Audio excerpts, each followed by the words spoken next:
There's a big fat one, a skinny one, and a medium-sized one. I love Formula Drift. No stranger to drifting, no stranger to competition. That guy stole my freaking ratchet wrench. I see that. That's mine. He rejects your reality and inserted his own. This is a stimulator, right? Pilot. The pole petition. Matt Shulman is still on top with the 69.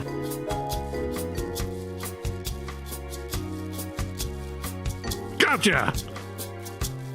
Grip this. Gentlemen, I declare malarkey.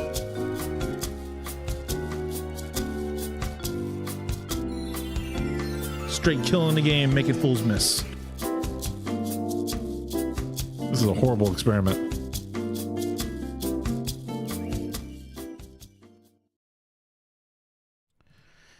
And we're back. And we are back after a long hiatus. Yeah. Extended hiatus. Extended. Yeah. I got to check the audio levels. But Tim, what have you been up to? Not too much. Just been able to drive a little more than I'm used to ever. I think I've done like 3 events in less than 6 months, so that's a lot for me. At least, for a while anyways. Right. Other than that, just the normal day-to-day stuff, and but that's the boring stuff, right? Most important thing is I got to drive again at Mayday Mayhem, and I got to have my best crew chief, best crew chief ever. I don't know what you're talking about. Oh, anyhow, to come along for the ride, to steer me in the right direction. Oh, yeah. And so that's what I've been up to. Got a couple things I got to do to the car. Nothing. I didn't hit anything, so that's good. That's important. Yeah, didn't hit anything, but just some upgrades, some things I want to do to the car. I was talking to Sam about that I'll probably be working on within the next couple of weeks or so. And I want to do another event by the end of the month, whether it's which I'm going to need your help, because I can either do an event or I could just try to, get off my rear end and try to get together with some of the guys and see if I could schedule a private day, which would probably be the best idea for me to just do a private day. Okay. But I think there is an event going down at the South Florida Fairgrounds again. Really? I think it's Clean Culture, is doing an event. Oh, yeah. So I could always do that, worst case scenario. And I don't know if is Street Racing Made Safe doing another event at Homestead this month? Not sure about that either. Yeah, I haven't really been kind of keeping up with that. Yeah, what about you? How you been? What have you been up to? Well, I actually wanted to ask you a couple of things. Oh. So Ask me. After you experienced the event before. FuelFest.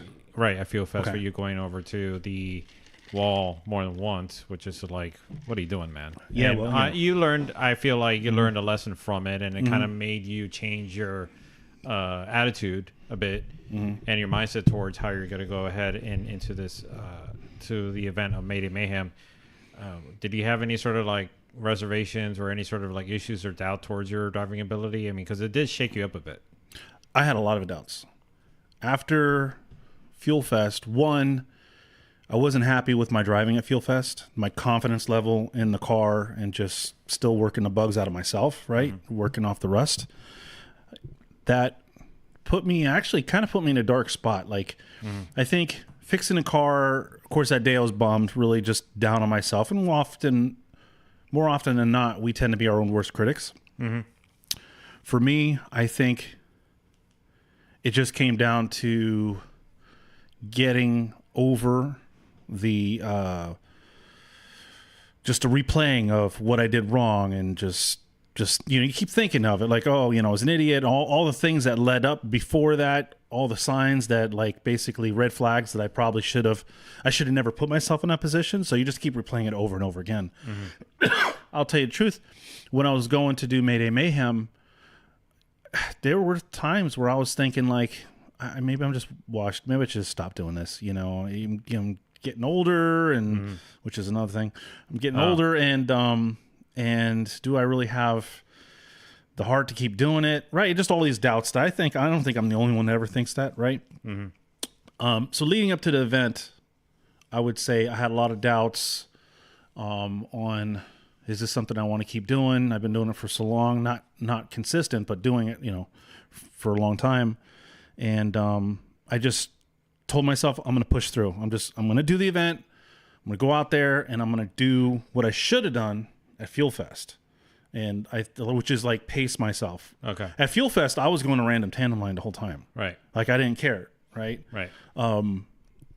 I shouldn't have done that. I should have just gone into single runs, get used to the car, and my night vision's horrible, right? There's a lot of things that led up to that, me hitting the wall, that I should have. Hey, sorry to cut you off, but add to the whole night vision part. Yeah. Do you want to include how your setup is? Oh, well, so I have a tinted visor. There we go. So one bad night vision, tinted visor in the chase position, Right. Recipe for disaster. Yeah. 2 + 2 = crash. Right. So anyhow, but so leading up to this event, a lot of doubts. I had to just push through it. I mean, just kind of like, no, I'm going to do it. I'm going to go out there. I'm going to have a good time. Thankfully, Eric, I want to say the nickname that we usually call him, but Eric Coughlin. Sorry, because it's so hard. I want to say the other word. Right. But Eric was kind enough to take my car in for a day or so and do a proper alignment, which I didn't have I didn't have a proper alignment the day of FuelFest either. Oh, okay. I still didn't have time to take it in to get it. I just I still eyeballed it. It was still the same alignment that when I was at Sebring in That's December. a long time ago. Yeah. Anyhow, so he did a proper alignment for me, and he did a full nut and bolt check. So the car that gave me confidence. Okay, the car is good to go. And put it on the trailer, and off I went. Off we went. Yeah. And just overcame and stuck to my plan. Thank you for that too. You made me repeat my game plan before I went out there, right? So, and that's what I did. I said, okay, I'm going to go out there. It's a different layout, and it was really weird layout. Which is another thing. We could dive into that in a bit. Yeah, so it was kind of a weird layout. If they would just made one little tweak to it, I think it would have been a lot better. Oh, for sure. But anyhow, with your help, stuck to my game plan and did mostly solo runs with, I think, maybe like 3 tandems, maybe 4 tandems at most that I did.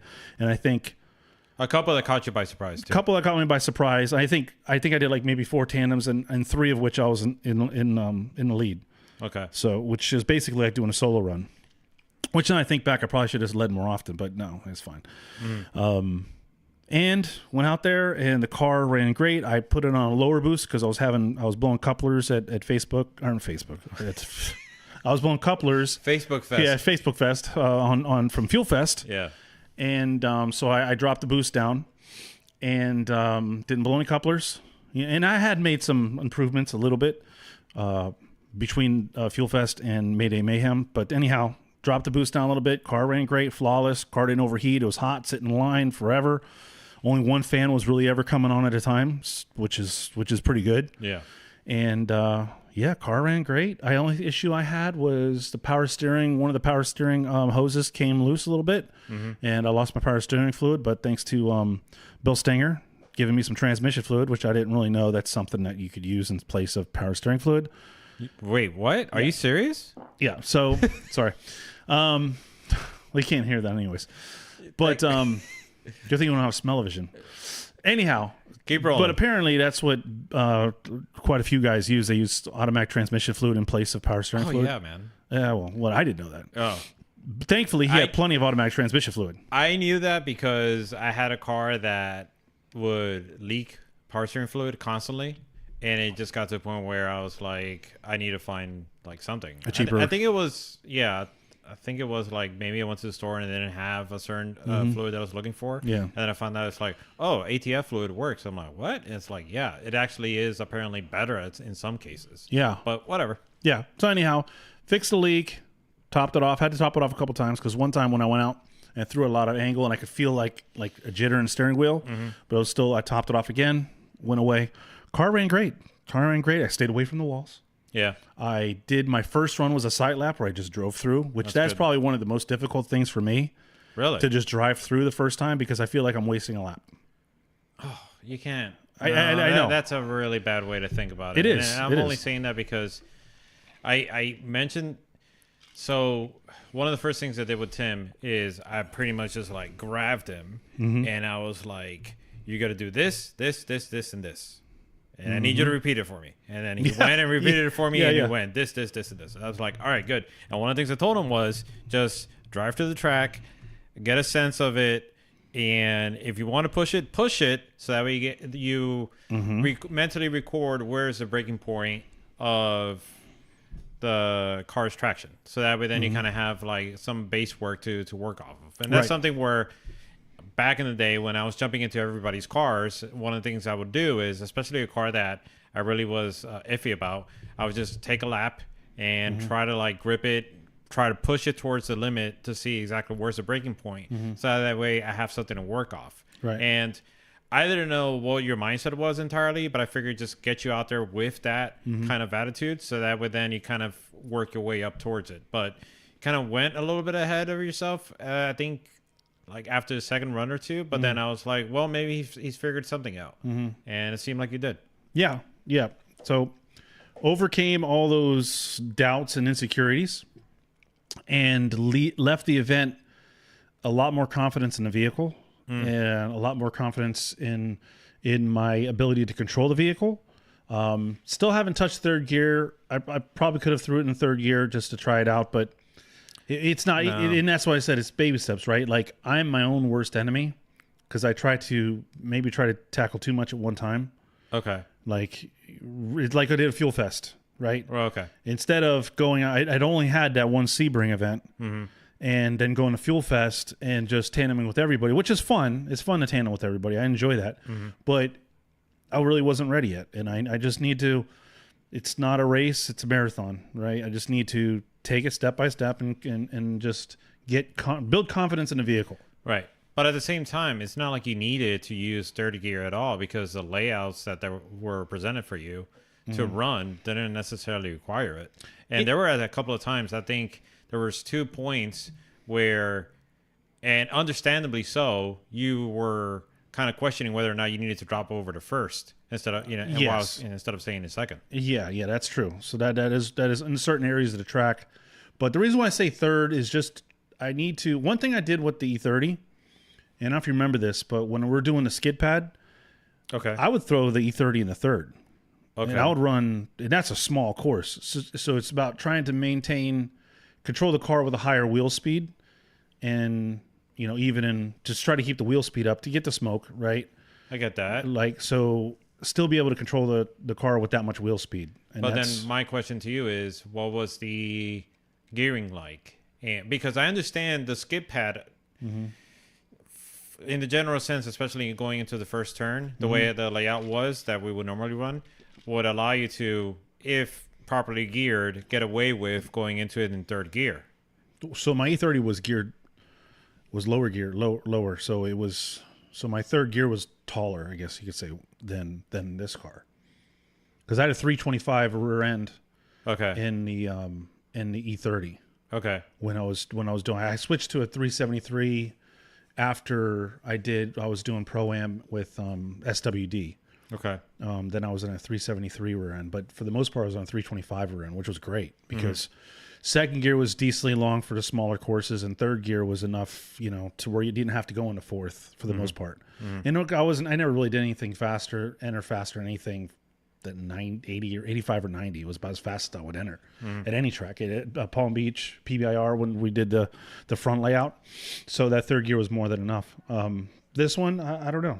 That's a good question. But it's one of the things that I just want to be able to throw the car in the third, whether it's at a lower speed track or a higher speed track. Just I want to build up to that, right?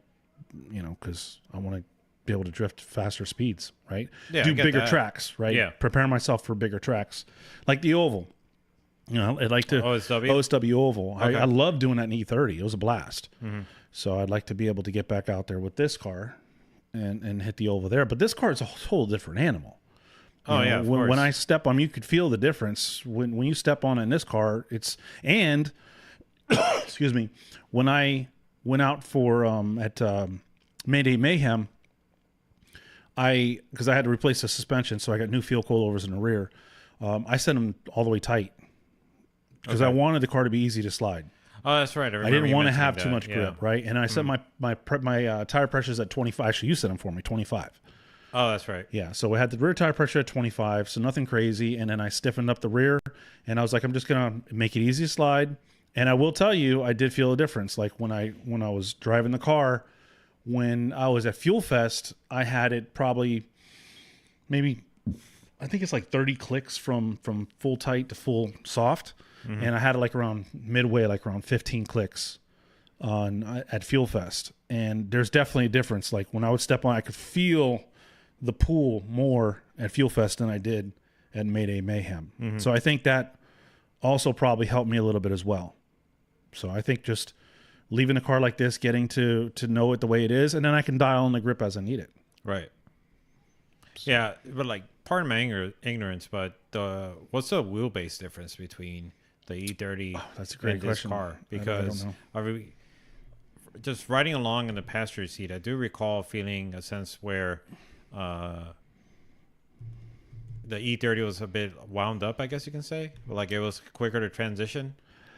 You know, I guess I could see that, but at the same time, like when I looked at Pioneer posted a reel on his Instagram, which is at almost 100,000 views, which is ridiculous. Yeah, that is ridiculous. But I watched it, and the car actually looks like I'm transitioning pretty quick. Yeah. Did you watch? Did you see Yeah, that? I saw that. So- and I wanted to criticize you a little bit on that video too. Okay, go ahead. But now? Well, no, Or no, after? no, after. So go ahead. anyhow, it doesn't. When I was watching the video, it looks like a transition is a lot faster than it feels. Because it didn't feel like to me that I was transitioning that fast. When you were in the car, were you like whipping all over the place? No, I don't recall feeling that way. Pretty smooth for the most part, right? Right, yeah. And I tend to have always been pretty smooth on my transitions. Yeah. But when I watched that clip, I'm like, it looks like it's transitioning a lot faster. Well, now that I think back at it, it shouldn't surprise me because I remember you having, and we were having that discussion about your steering wheel, the way whether or not it self steers, and yeah. you mentioned how you having to just kind of help it a bit, Yeah, I have in order throw to a be little able to kind of get it going. And I do recall when you would counter steer the other way, it would go pretty quick. Yeah, I learned. I've been kind of learning that with this car that I think I need more caster. So I'm gonna have to get with Sean with SLR. I know he has some things I could put on the car to give me a little more caster. I forget what my caster is, but I think it's like 5 degrees or 5.5 degrees. I think I'd like to get like 6.5 degrees. But that would help the self steer. Plus, I'm not on the OEM steering column. Right, so I have like a universal steering column. So maybe I'm not binding, but maybe it's not as fluid as the OEM. I don't know. Okay. Maybe that's it. But I do have to help it transition. You know, I have to plant and I have to throw the steering wheel. It doesn't self steer like the E30 did. E30 self steered pretty well. The difference between the E30 and the E46, or I should say the WiseFab and SLR, I was going to mention that. is the SLR. I by far like the way it feels better than a WiseFab, and I don't even have the extreme angle kit. Okay. I just got the standard angle kit, but it just feels more natural. It feels like just the way, like, so with the WiseFab, when you go to a point, at least on E30, maybe the new kits aren't like that. I don't know if they're like that still. Because you had a very early version. I had the first version. I was one of the first cars in the States running WiseFab, especially on an E30. Anyhow, when you would get maybe to like 80% lock, or maybe like 85, 90% lock, the steering wheel would actually start to pull towards the angle. So there was this point where like you would get to a point and then you would feel it and you had to kind of hold it back because otherwise it would go this and it would go bang. It would just want to lock full out. So you always had a plan for that. With the SLR kit, I could go full angle and just as smooth. There's no notchiness. There's no surprise. There's nothing in the back of your head that you'd be like, okay, you know, I'm getting to the angle. Okay, I have to be careful, right? Because that's one less thing you have to think about. Yeah. So, but back to your question. Yeah. E46 wheelbase is 107 inches, and E30 wheelbase is 101 inches. There we so go. it's about a 5-6 inch difference, Yeah. which is huge. Massive. Too big to rig. Yeah, I mean that's 6 inches. That's that's a lot. That's a lot. Yeah. Even 5 inches. I mean, I don't know, what do you do with that? But anyhow, You come up with a track layout. yeah, you come out with the track layout. Anyhow, so that's the difference between the two. But looking at that video, it just reminded me of what I pointed out to you. Oh, the clutch kick. No, Oh. not necessarily the clutch kick, but it's the way how you entered that turn. And It's not really much of a turn. right, again, it kind of, when you have these kind of layouts, it's very difficult to really find an ideal line or an ideal way to attack the turns, because there's not really a really defined layout or really defined kind of guidance to get you through where it's efficient for both not only the person that's driving it, but also if you're tandeming with somebody else. Right. And one of the things I noticed when I was riding along with you is that when you're going into like a right turn sweeper into a very tight left turn that then has you going over to a long over to a left turn sweeper. It's all connected.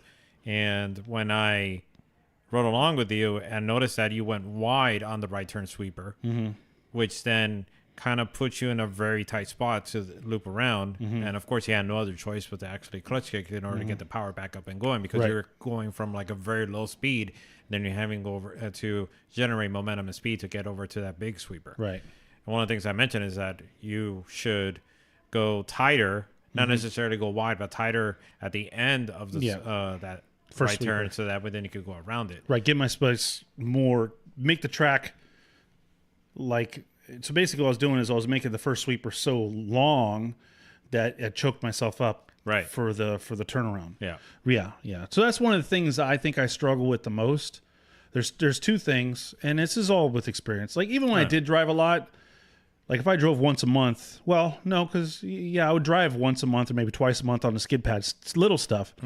But still, every time you get behind the wheel and you throw the car sideways, that's more comfortable you get with the car, and the more you know the vehicle. Oh, of course. So I haven't been behind the wheel consistently in 10 years at least, almost. Probably 7 years, 8 years maybe. But anyhow. Maybe I'm putting a little too much on you. No, well, that's fine. No, I need that critique, right? Okay. But back to what I was saying is two of the things that I've always struggled with is one, finding my initiation point, which actually is really part of the other problem I have is putting myself on the right line, which they go hand in hand. Initiating at the right point. If you don't initiate correctly on a more defined track, it's harder to get back on the right line. If you can start off on the right line, it makes the rest of the track a lot easier. Yeah, of course. So like one time when I had the 350Z and we were running, I don't know what the back turns are for Sebring. I was doing a USDC event. Okay. And I was struggling with making that first right and getting, through the rest of the course. And I asked Ryan Kaufman, I said, hey, listen, can I follow you? I was like, I can't find the right entry point. And it was one of those things where like, Ryan's like, yeah, follow me, man. Follow me. And he, Ryan's super encouraging. So I was like, all right. So I got behind him, I followed him. And it was like one of those things where, it's almost like you're blind, right? And somebody grabs your hand and takes you to the right direction. It was like he just held my hand and led me through the course. And it was like nothing. It was just, I followed his line, and it was like, I was smiling the whole time because like, wow, I found it, right? But I have a hard time finding it on my own. Yeah, that's the challenge where you're not always going to have somebody like Ryan Kaufman available to you to be able to figure out. Right. So you have to, on your own, especially when you're in a situation where you're not in a competition where the judges are telling you, you got to run the track like this, you got to hit these points, you got to do this, and that. And if you're in an open lot with a set of cones, right, I could definitely understand where you're going to struggle to figure out, well, what is the ideal line for me to take where I'm going to be comfortable, and then the person that's chasing me is going to be comfortable as well. Right. Plus, there's really no defined track. you see some of the tandems, and you like some of the guys are good. They're all running the same line and it looks good. And you're watching some other guys, and there's like, you're looking at every possible line that you could run on a track at the same time. Because everybody's running a different line. Yeah, and it looks horrible. And this last week, I've seen a couple crashes right on Instagram, different events, where you can see the lead driver looks like he's doing what he's doing, but the chase driver, he's more focused on being close and running the right line. And in two of the cases, they ended up hitting the lead driver and sending them right into the wall and making them crash their car. So it's like, there's that balance there. But for me, those are things I've always struggled with, and those are things that my focus is going to be on, being able to find the right line and be able to find it quickly. Right. And on top of that, having the comfort in driving with somebody, whether they're in the lead position or chase position, that's not going to put you in a bind. Yeah. Or not freak you out, especially after they tell you that, no, that's fine. We're going to allow you to go on a solo run and you don't have to worry about it. Then next thing you know, into the second turn, there's a freaking V8 power thing just pulling Carlos, up right next to you. Thank you, Carlos Santos. Thank you. No, actually, he was yelling at us. Oh, I'll give you space. Remember? Oh, of course. Yeah, Bill showed up a couple times. I know. With unannounced. I saw that. Yeah, but that's fine. I mean, it just definitely threw me for a loop. I was like, Tim still hasn't figured out this track. Oh, don't worry, that's fine. We'll give you space. Yeah, it's more so the car, that I'm trying to figure out. But I did watch the replay, and Carlos did give us he gave us 3 cars. It's just as soon as we made that first turn, he was able to dive in because I wasn't running super wide close to the wall. So it makes it easy to get on my door. It wasn't the first turn that freaked me out. It was the transition into the second ball. Oh, yeah. That sort of threw me for a loop because you were slowing down pretty considerably. Everybody does. And I didn't know exactly if Carlos was kind of getting ready for that or was aware of that. Like how much slower you're going to go to get into that second ball. And then next thing you know, it's just like, well, I'm here. Yeah. What happens. Yeah, the Nutter Butters, man. They're slippery over there. But yeah, that was if instead of, dingling in the dangle, right? Yeah. Kind of like in the Nutter Butters there. Yep. Just could have carried it over and just kind of done the loop around. It just would have been, I think the tandems would have been a lot closer. And I think it would have looked a lot better as far as, and I kind of know why they were doing it. I kind of get it. I really don't. But yeah, I think the idea was sending the cars, once they start going around that other turn, you could send the next batch. I guess maybe it would take longer to send them. I don't know. But so they kept saying this insurance thing. Well, just to preface it a bit, I did see. So the way how it started is I saw somebody run a modified layout, a modified version of the layout. Like what we did? Right. Yeah, what we did. And then I was like, when we went to go for the solo run, when I rode along with you, I was telling you, remember I was telling you, run that layout. Just so that way we could kind of see for ourselves like how much better or worse it may be. So run that layout, and then when Carlos Carlos kind of threw a wrench in the pro. Yeah, exactly. But eventually you did run that layout. You went with me. You were with me. I was? Okay. Yeah, I don't remember. Yeah. And then and when we ran it, we both realized how much better it was. Yeah. And then we told the staff, and the staff told us that that it'd be an issue, insurance, and some other stuff, which I guess I can understand. But at the same time, one of the ways I could understand it is that because you're going from one end to the other and you're picking up a lot of speed, with the way how a lot of these guys are driving, it could have been a thing where they could have ended up on the barricade on the far end of it. Yeah, maybe the idea was to keep the speeds down. Yeah, but I could see that, but.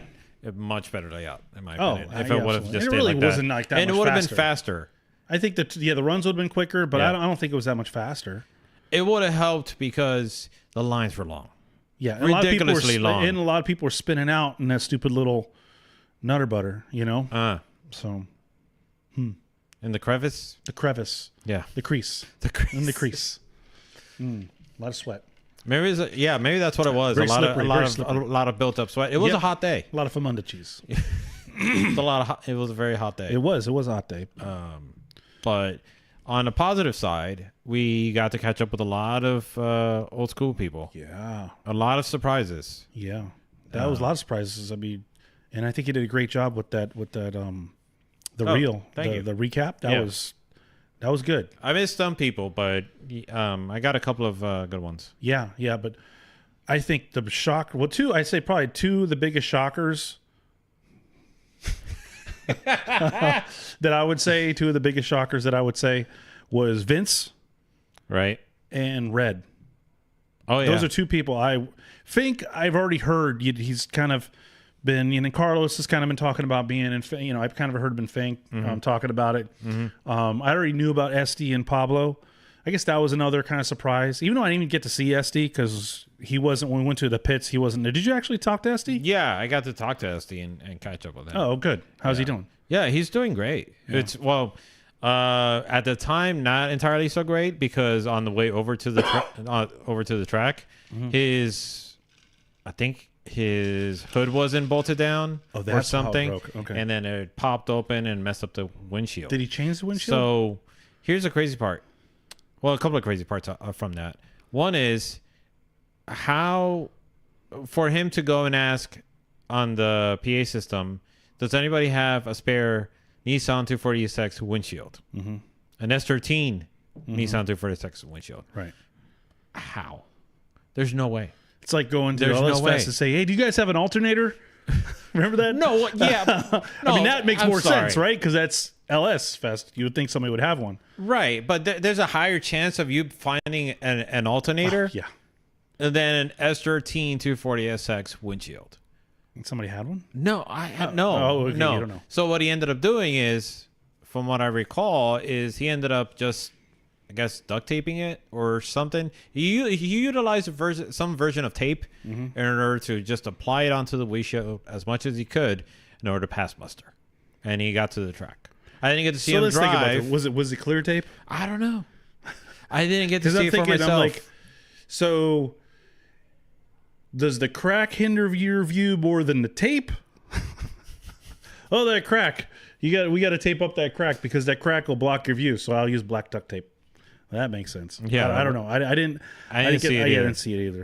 But at least you got to catch up with him. Yeah, and he was happy to be there, and it was just kind of crazy to see both of those brothers there. I know. And it's kind of great to see that in some ways it's sort of becoming like a snowball effect, where you're kind of starting to see more and more of the old school guys getting back into it. I mean, we saw Bill got back into it. Serious. Ryan's kind of never left. Right. No, I'm not saying. I mean, I'm not including Ryan You're into talking it about people that were gone for a while. right, like Bill Singer being one of them, and then Carlos being another, and then Dayron. the ST and Pablo, and then some others, like for instance Shaka Shane. He was there. Shaka Really? Shane. Yeah. I didn't see him. You didn't see him? No. No, he was there. It was funny because I went up to But him. he wasn't driving. No, he Okay. no. He wasn't driving, but he was there to do media. Oh. And what was crazy is that when I told him, it's like, hey, Shaka Shane. Like the person he was with is like, I haven't heard that name in a long time. And it's like, it's the only way I know him. Yeah. That is the only way I know him. But Yeah. yeah, it's good that I also know him as a mill. Oh, let's not get into that. Yeah, I know. Anyhow. Yeah. Well, that's interesting. Yeah. But yeah, there was definitely a lot of old school guys, and from what I understand, Red's working on a car, and Fink is pretty much he's still trying to tweak his car, but it looks like he'll be out soon as well. I would like to try to set up, and I don't know if it's too soon for these guys, but ideally I'd like to try to set up a private day for the end of this month and just try to have it all old school guys. I don't know if everybody be ready for that, so I'm gonna have to kind of get on that this week and start looking at planning that and seeing what dates are available and whether we try to do Leadfoot City or OSW. I'm assuming OSW would probably be closer for everyone. I don't never been to Leadfoot City. Have you been to Leadfoot City? No. I'm assuming it's OSW is close because that's about 3 hours from here. But I don't know. But that I'll have to work on trying to get that together. I'm sure you figure it. Yeah. Yeah. It's just a matter of just because now everybody's kind of like has so many things going on that it's there. I mean, and it's crazy just talking to some of them, and they were saying how crazy expensive it is to do what they're doing, to do drifting. Well, right. Now you're not just going out there with 110 horsepower KA, right? And going out there with used tires. It's like, I don't think anybody does that anymore. That's a good question. Right? I mean, when was the last time I probably some out there, right? But far and few between. Most guys are running 350Zs, and they're usually around that 250 to 300 horsepower range, so they can run new tires where they're 245s. But most people, I think, are running new tires. Maybe decent scrubs, but it's not like we're back when I would go to an event, and I would go to Paul's Tire and freaking Hialeah somewhere, or wherever I used to go, and you would just dig through used tires, and pick out, and they're $10 each. So those days are gone. And I kind of learned new tires, it just makes more sense, especially if you're trying to be consistent, because then you're on the same tire. That's true. Yeah, maybe you switch different brands, but you're on the same width. For the most part, it's going to be pretty close to the same tire, at least the same feel. Right. And you don't have to worry about the tire exploding on you. Yeah, and I don't messing up fenders. Yeah, I don't run the tires down that far. Once I can start, like, once the tread is like almost gone, then I stop, because once you get past a certain point, it's not even fun anymore, because you have no traction, and the back feels so loose. To me, it's not even fun. What was actually, before I move over to this, I just want to give a shout out to Gavin, Sarah. Oh, Sarah, world famous massive. Chris Jackson. Yeah. Just a lot of the crew that kind of not only kind of helped us out with getting set up and where to go and so forth, and kind of just what they do, and just dealing with Hunter was trying his best to try to deal with all the tech. That was another kind of nightmare. Oh yeah, it was. I think he just had too much on his plate, and there was just he got too many tasks, and they got to work on that. So, oh yeah, but Sarah, freaking, she's a beast, dude. She just Chris is like, I don't know if he realizes how lucky he is to have her as part of the USDC team. Well, I'm sure he does. I mean, you cannot right. recognize how important she is. I don't think she realizes either how integral she is into the core of US Drift Circuit. At least that's what I see. Because when I'm when I'm looking on the Discord with all the going back and forth, she's like, she's on it, man, and she's working full-time job, and she's trying to drive and do all this stuff at the same time. So yeah, that's not easy. No, no, it's not. So also got to catch up with his parents too. They're a fun bunch. Who? His Chris? World famous Chris Jackson. Oh, friend. yeah. Mr. and Mrs. Jackson? Mm-hmm. Yeah, they're fun people. They are fun people. I love his mom. Mama Jackson's awesome. Yeah, for sure. Yeah, there's nothing better. And this is, if you ever get a chance, if you live in South Florida and you've ever gone to Jackson's shop, maybe you know this already, but there is nothing better to be at Jackson Performance in the morning when Chris is there and his mom walks in. That is like, and then they're just kind of going back and forth, and he's like this, and it's probably, some of the, it's almost like you're in the middle of a sitcom. Reality TV show? Yeah, reality TV show. And it's just sit back and just listen and observe and just soak it up. But if you've been at Jackson Performance, when Mama Jackson comes in, you'll know what I'm talking about. Or if you've worked there, you'll know what I'm talking about. I got to be there. You got it, yeah. I mean, just like one of those things that you have to experience once in your life. Yeah. So I wanted to ask you, how about that Dodge Durango that was on the track? That was cool idea, right? I think they probably have some stuff to do because drifting SUV isn't. I mean, they Drift HQ did it with the Porsche. The Cayenne. Right. They did it with the Porsche, and it seemed like that worked out pretty good. Now, it seems like a much lighter vehicle, probably more nimble. I mean, that Durango, the Dirty Anglo, that sucker, that's big, man. That's a big vehicle. Now, kind of goes back to what I was talking about before, like a truck series, right? A Formula Drift or Formula whatever, or a Drift series that's just trucks, pickup trucks. Formula DT. Formula TD. No, DT. DT. Drift trucks. Drift trucks. There you go. Formula DT. So it's drift trucks, SUVs, that I think that'd be pretty cool. Yeah. So that was interesting. It was pretty cool to see. I like that people are trying different things, right? And I think whether the execution was great or I don't know if they have an angle kit on there. I don't know what was in there. For all I know, it could have just been just a stock Dirty Anglo with just being lowered. It was an SRT 8 or something, whatever they call them. I forgot, but Something like that. So it had the power.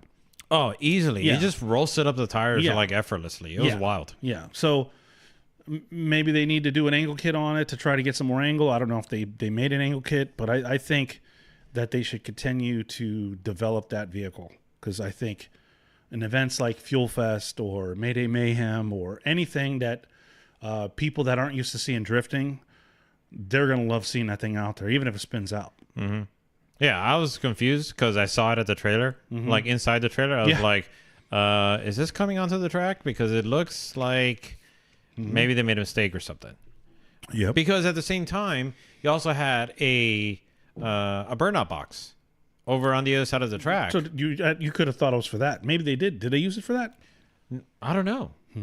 Well, so here's the other crazy part. It just seems that they didn't, or either they didn't market it to this demographic, or the demographic didn't care to want to attend. Because for the portion that I was around that side of the venue, because I wanted to check out to see like what else they had to offer, I didn't see anybody there.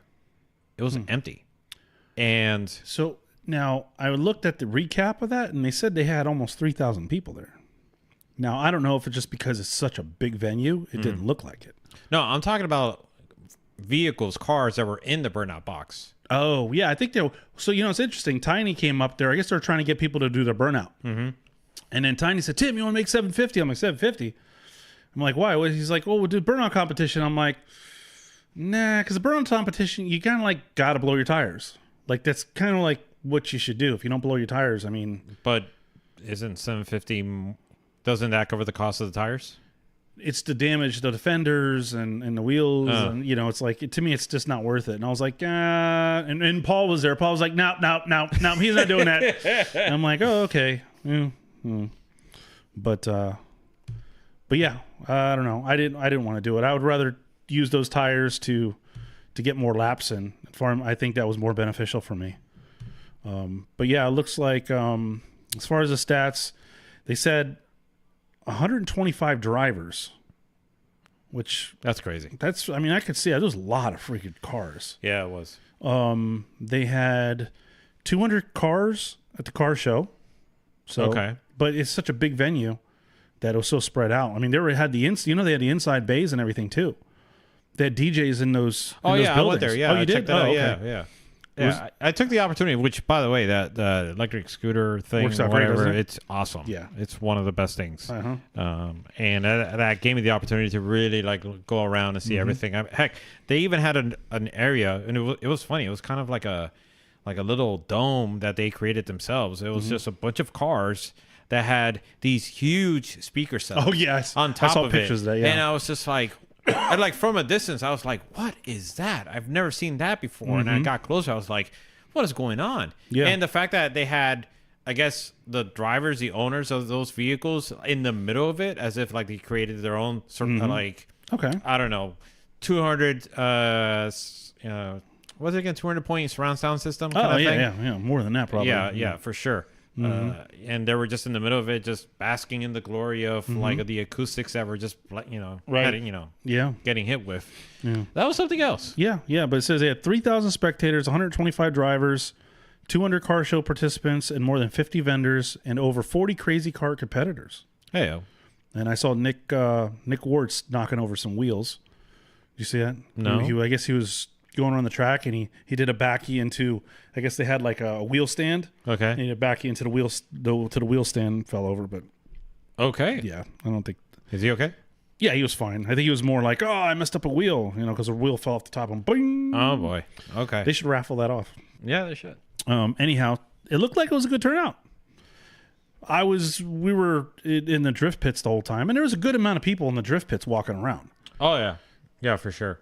Especially like I'm not saying that spectator wise it was an issue because they were everywhere, and I think one of the best parts were the bay, one of the bays that you mentioned, because inside of it not only was there a DJ playing, but there was a little car show inside, and there was a food vendor. RX-8 was right? Yeah. Okay. And the best part, AC, covered AC. That was the best. So part. you kind of get a break from the heat. Oh, for sure. Yeah.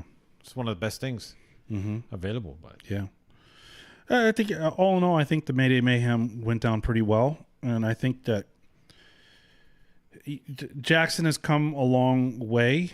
I think with U.S. Drift Circuit, because we were there at the foundation of it, I was there part of the inception of the name, right. and I was one of the original owners, right? Until Chris, changed it. Yeah. But, I was one of the original partners of U.S. Drift Circuit, and just life got in the way. I didn't have time to invest in it.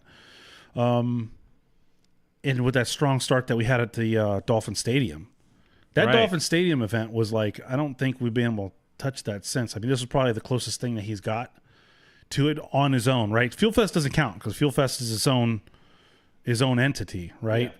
But where U.S. Drift Circuit had their own event, I think this was probably one of the bigger turnouts. Because we've been to the Pro-Am events. Pro-Am events are pretty quiet. There's not really too much going on. I think also just the vibes and the kind of attitude. The location and has a lot to do with it too. I think South Florida sure. Fairgrounds is a great central location that you can get just people that are local there to just go check it out because it's so well populated. Yeah. I think it's also a strong signal that even though we haven't had a local venue for X amount of time, for a long time, it's great to see that there's still like a very strong community that of people that are willing to actually just, they're ready, and willing to be able to hit up a track. They just need a track that's local for them to be able to kind of just attack it and do what they want to do. Well, the amount of drivers now.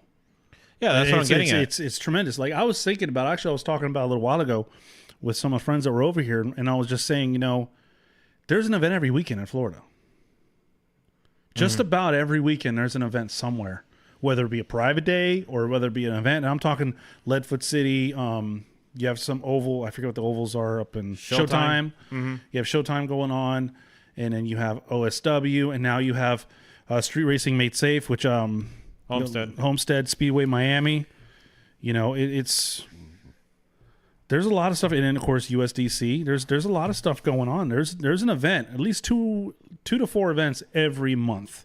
Yeah, which is insane. And they don't just get like 20 drivers. True, they get a good amount of drivers. Yeah, but I guess what I was trying to get at is that I think part of the concern is that because we haven't had an event in a long time, that there wouldn't be such a strong turnout for the first event being in this area in such a while that you would think like, oh, this is the first event. There probably isn't going to be like 20 or 30 people available that are going to have something already ready to be able to attend to drive. Right. But the fact is that they had more than 100. Yeah. Which that's definitely sends a strong signal. Oh, yeah. Of how strong and vibrant the community is. Yeah. No, absolutely. I totally agree. And it's great to see. It's great to see more and more drivers going out there and trying to just go out there and have fun, or try to go out there and develop their own pro program. Like that Mercedes, the CLS. Yeah, that was interesting. That was pretty cool. I really like how that car looked. I thought it was a really good looking car to see that drifting. Well, actually, when we pulled in, I saw it. Remember, we saw it, and it was, love the style, slammed to the ground, big wing in the back. Had like VIP style rims on it. It was nice. It was cool. It was refreshing to see that. You know, definitely something different. I was Yeah. like, does this person make a mistake too? I mean, is he supposed to be in the car show? Because I don't have high hopes for his. I hope so. Yeah. So the next Far Drift Wars looks like it's on July 18th at Homestead, full track drifting. Okay, And there's another thing, full track drifting at Homestead Speedway. that's true. That's pretty cool, right? Yeah. Especially when you used to host the events, and We. Oh yeah, sorry, Whenever I did, you were there with me. not always. And Spirit. Okay. We were just limited to 2 1-hour blocks and into just this one section of the course, which arguably is the best section. Yeah. I understand it, but it's different when you could say like, oh, you could just hit the whole track. Yeah, but so the whole track isn't really driftable though. Correct. You know. But at least you have that. right. You get me? Right, yeah. Yeah. Yeah, you're right. You know, you're right. it's just the same way how for a long time we could only do certain sections of PBIR. Like for instance, I think turn 10, I think was it, and then there were the very few times that actually the first time they said, "Oh, you could hit the whole course." It's like, whoa, Yeah, whoa, just let everybody out. That's crazy. yeah. So, but I kind of did like when they broke it up into section. So for me, like, I don't like this infinite run up. No, you don't. No, I like a start.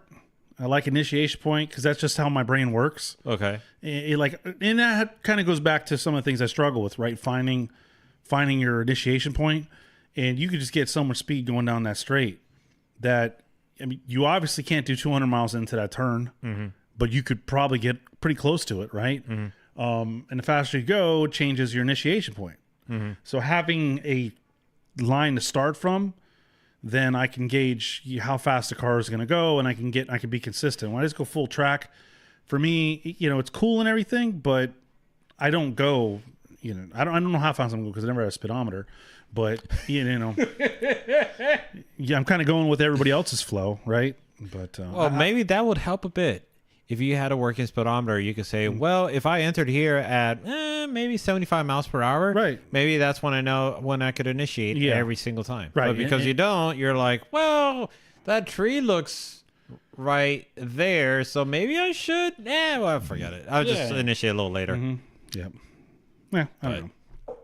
But it's great to see more events in Florida, more drivers out there, and Mayday Mayhem, to me, seems like it was, for me at least, it was a success because I got more confident in the vehicle, and I left this event looking forward to the next event versus leaving the previous event dreading the next event.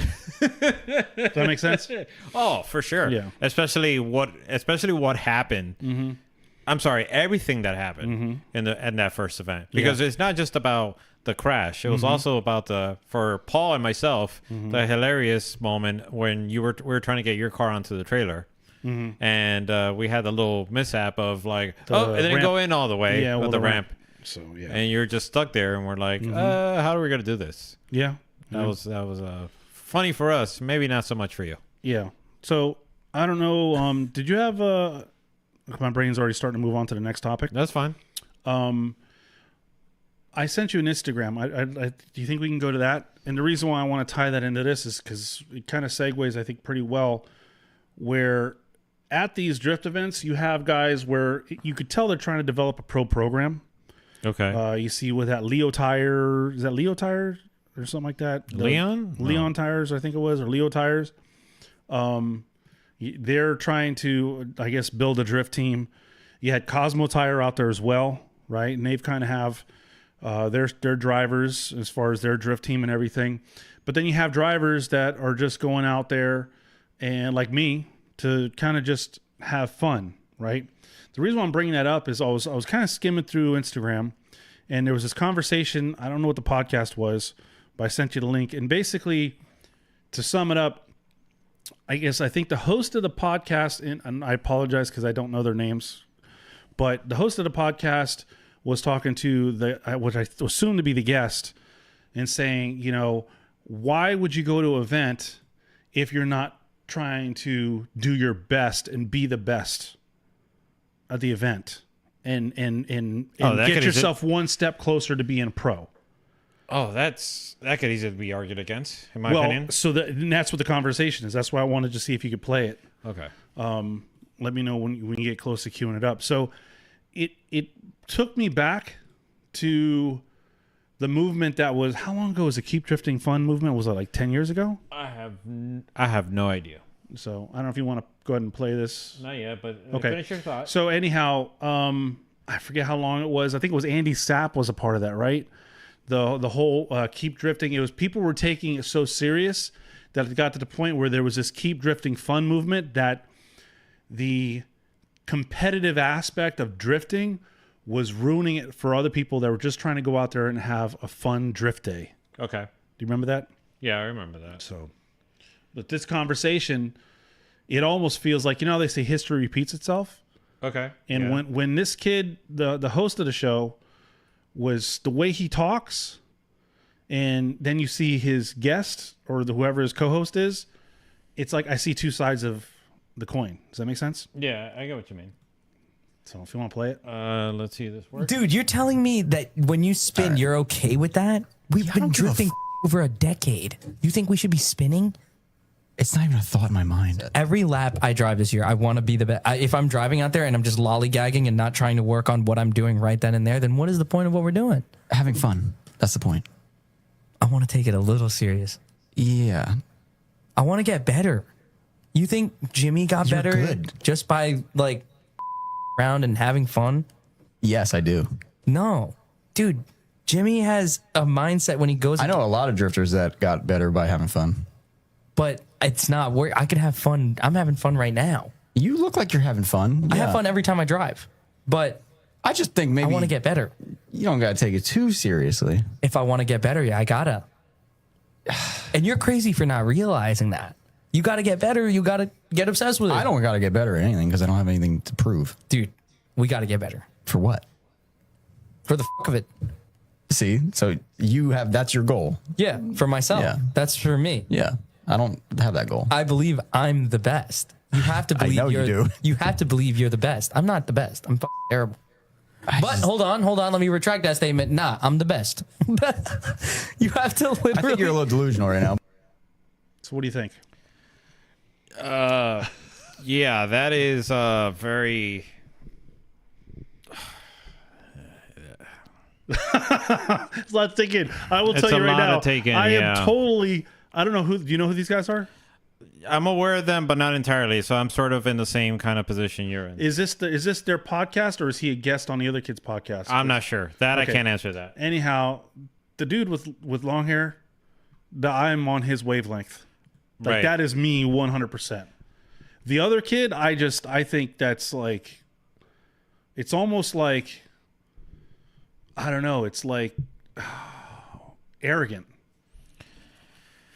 Yeah, you could say that, but then at the same time, it's sort of like, well, it kind of goes back to the idea is that, well, it's whatever works for you.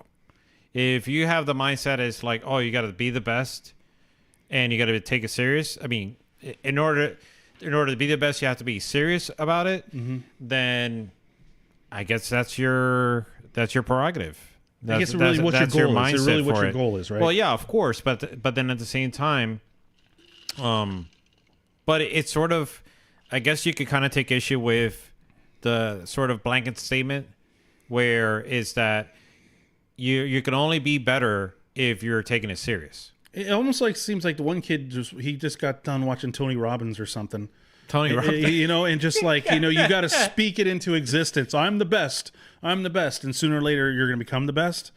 I mean, Yeah. if that's what does it for you. But the problem that I have with that is that you putting these expectations on yourself. And a lot of times what you find is you can't put unrealistic goals on yourself, whether it be lack of natural talent or lack of money, right? Mm-hmm. You may not achieve. So what happens to you if you get yourself to the point where you're doing these pro-ams, bless you, you're doing these pro-ams and you just can't seem to place in the top 3 and you just can't get your license? I mean, how many years are you going to go that telling yourself you're the best and you're not winning these competitions before you crash out? And we see it a lot of times People put a lot of money into their programs. They try to go pro, and they just can't quite get to where they need to go. And sooner or later, you phase out, and you drop out altogether. You burn yourself out, right? Maybe putting unrealistic goals on yourself. Now, if you're taking it and you're going out and you're having fun, and you're progressing your skill, and then you may find yourself, wow, I'm actually moving up in the ranks. I'm having a good time moving up in the ranks. And then you can say, okay, listen, I'm advancing pretty good, and now I'm going to take it more seriously. But still, I don't think anybody should put that much pressure on themselves, especially in the world of drifting, where, let's be honest, a drifting career is not a promising career. Okay, look, I'm gonna take the other. I'm just gonna play the devil's advocate here. Okay. And I'm just gonna take one side, so that way we could kind of have a good back and forth. okay. But let me preface it by saying I understand both sides. Okay. All right, and I don't necessarily agree or disagree with both sides. But Let me just say that there are some people that need to set goals in order to have something to achieve. They need to be able to. They're kind of like goal-driven, goal-orientated. Okay. and they need that in order to be able to. They feel like to propel ahead. I think at the same time, I will agree that you do have to take it serious if you're going pro. And it sort of goes back to a discussion that I was having with somebody else, where if you're going pro, you should definitely have some things in motion or set in stone. Like, for instance, marketing. A lot of people, especially in the, if they're coming up in the Pro-Am series or Prospect series, they're perhaps are too focused on their driving program that they're not focused or paying any sort of attention to their marketing program. But that's for another topic. Let's just focus in on the driving aspect of it. If somebody that, and again, if they're trying to get better at their driving skill, they have to, in some way, shape, or form, get better at it. They can't be just going out onto the track and running whatever lines they want. And like, for instance, what you experienced in Mayday Mayhem, where you had all these different drivers running all these different lines, and it was throwing you off. Well, and to rebut that, I don't think the other guy was saying just don't improve. It's like the one kid was on, and so I apologize because I don't know the names. It's all right. But the one gentleman, he was like, you got to be the best at that event. Like, he didn't even say that you got to be the best to get, because the other guy asked him why, and he just said because you have to be the best. He didn't say because I want to develop my program, become pro, and be a pro driver. Well, maybe that would be the only, for me, that would be the only thing that makes sense. That, okay, you have to get a spotter, you have to make sure you're critiquing and make sure every event you get better and better. Well, maybe that's what he meant to say, but he didn't articulate it in that fashion. Or maybe we didn't see the full clip either. Perhaps, but maybe not necessarily be the best out of everybody, but try to be the best in order to be able to get that achievement of improving your driving abilities. I don't think anybody wants to go out there and say, man, I really want to suck today. Unless you're working on the corner. No, but I think some people are like, well, I don't want to do good or I don't want to do bad. I just want to just put something out there to kind of show off to my friends. Because I've seen that. Well, I think that's a bad move too. I think, like, I want to go out there and I want to improve my skill, right? But I just want to prove my skill. I'm not looking to be the best. I don't want to be better than everybody out there. I want to make myself better with the seat time, improve myself, but I'm not going out there to say I'm better than you and I'm better than you and go out there and say I was the best driver there, right? That's almost how that kind of came out. Like, I want to be the best. I am the best. Like, that's kind of, to me, that's kind of like arrogant, right? Yeah, it's one thing you want to improve your skill. Like, I don't think the other gentleman was like, oh, I want to go out there and suck. And he's like, no, I want to do good. I want to have fun, because you don't have fun when you suck. I mean, I guess if you're into that, you may have fun. Depends. It depends on who you're hanging out with. I mean, because well, you know what I'm saying? I mean, you don't want to go out there and just spin out all day, but at the same time, if you spin out, you don't want to beat yourself up over it, because I think, especially learning the car, I even told you, Like I want to do a private day just when I spin the car out. Okay. It's not because I enjoy spinning, although my brother would probably say so. Yeah. It would be that I want to suck. Yeah, you suck. Go faster. You spun again. Ho ho ho. Anyways, I want to find the limits of the vehicle. I need to find that breaking point. Only way to find that breaking point is to spin. In my opinion, just my humble opinion, and that's just the way I've always been taught. That's the way it's always worked for me. That's what I did with the E30. When I got the angle kit, I went to County Line a couple days. We did a couple private days, and I just threw the car and just tried to lock it all the way and see what the limit was. And that made me a better driver. So, in my opinion, I would rather see you spin than understeer. Oh, for sure. I think understeering is there's no benefit in understeering because you're just doing it wrong all the way. I understand that. But then you have to take, for instance, and I hate to bring this up, but takeover kids, takeover guys, where they're spinning around. But hear me out. They're spinning around, and you think, like, as a driver, as a drift driver that's maybe going pro or something, wow, that guy sucks. That guy is just wasting tire. He's not doing anything of significance. He's not improving or anything. Takeover guy? Yeah, the takeover guy. Well, I agree with that. Yeah. But the takeover guy, the guys like driving the Charger or Infinity or whatever, they're having a ball. They're having a great time. I see where you're going with this. They're having fun. Right. So then, playing dizzy bat baseball with spectators. Yeah, well, that's, poor example. Right.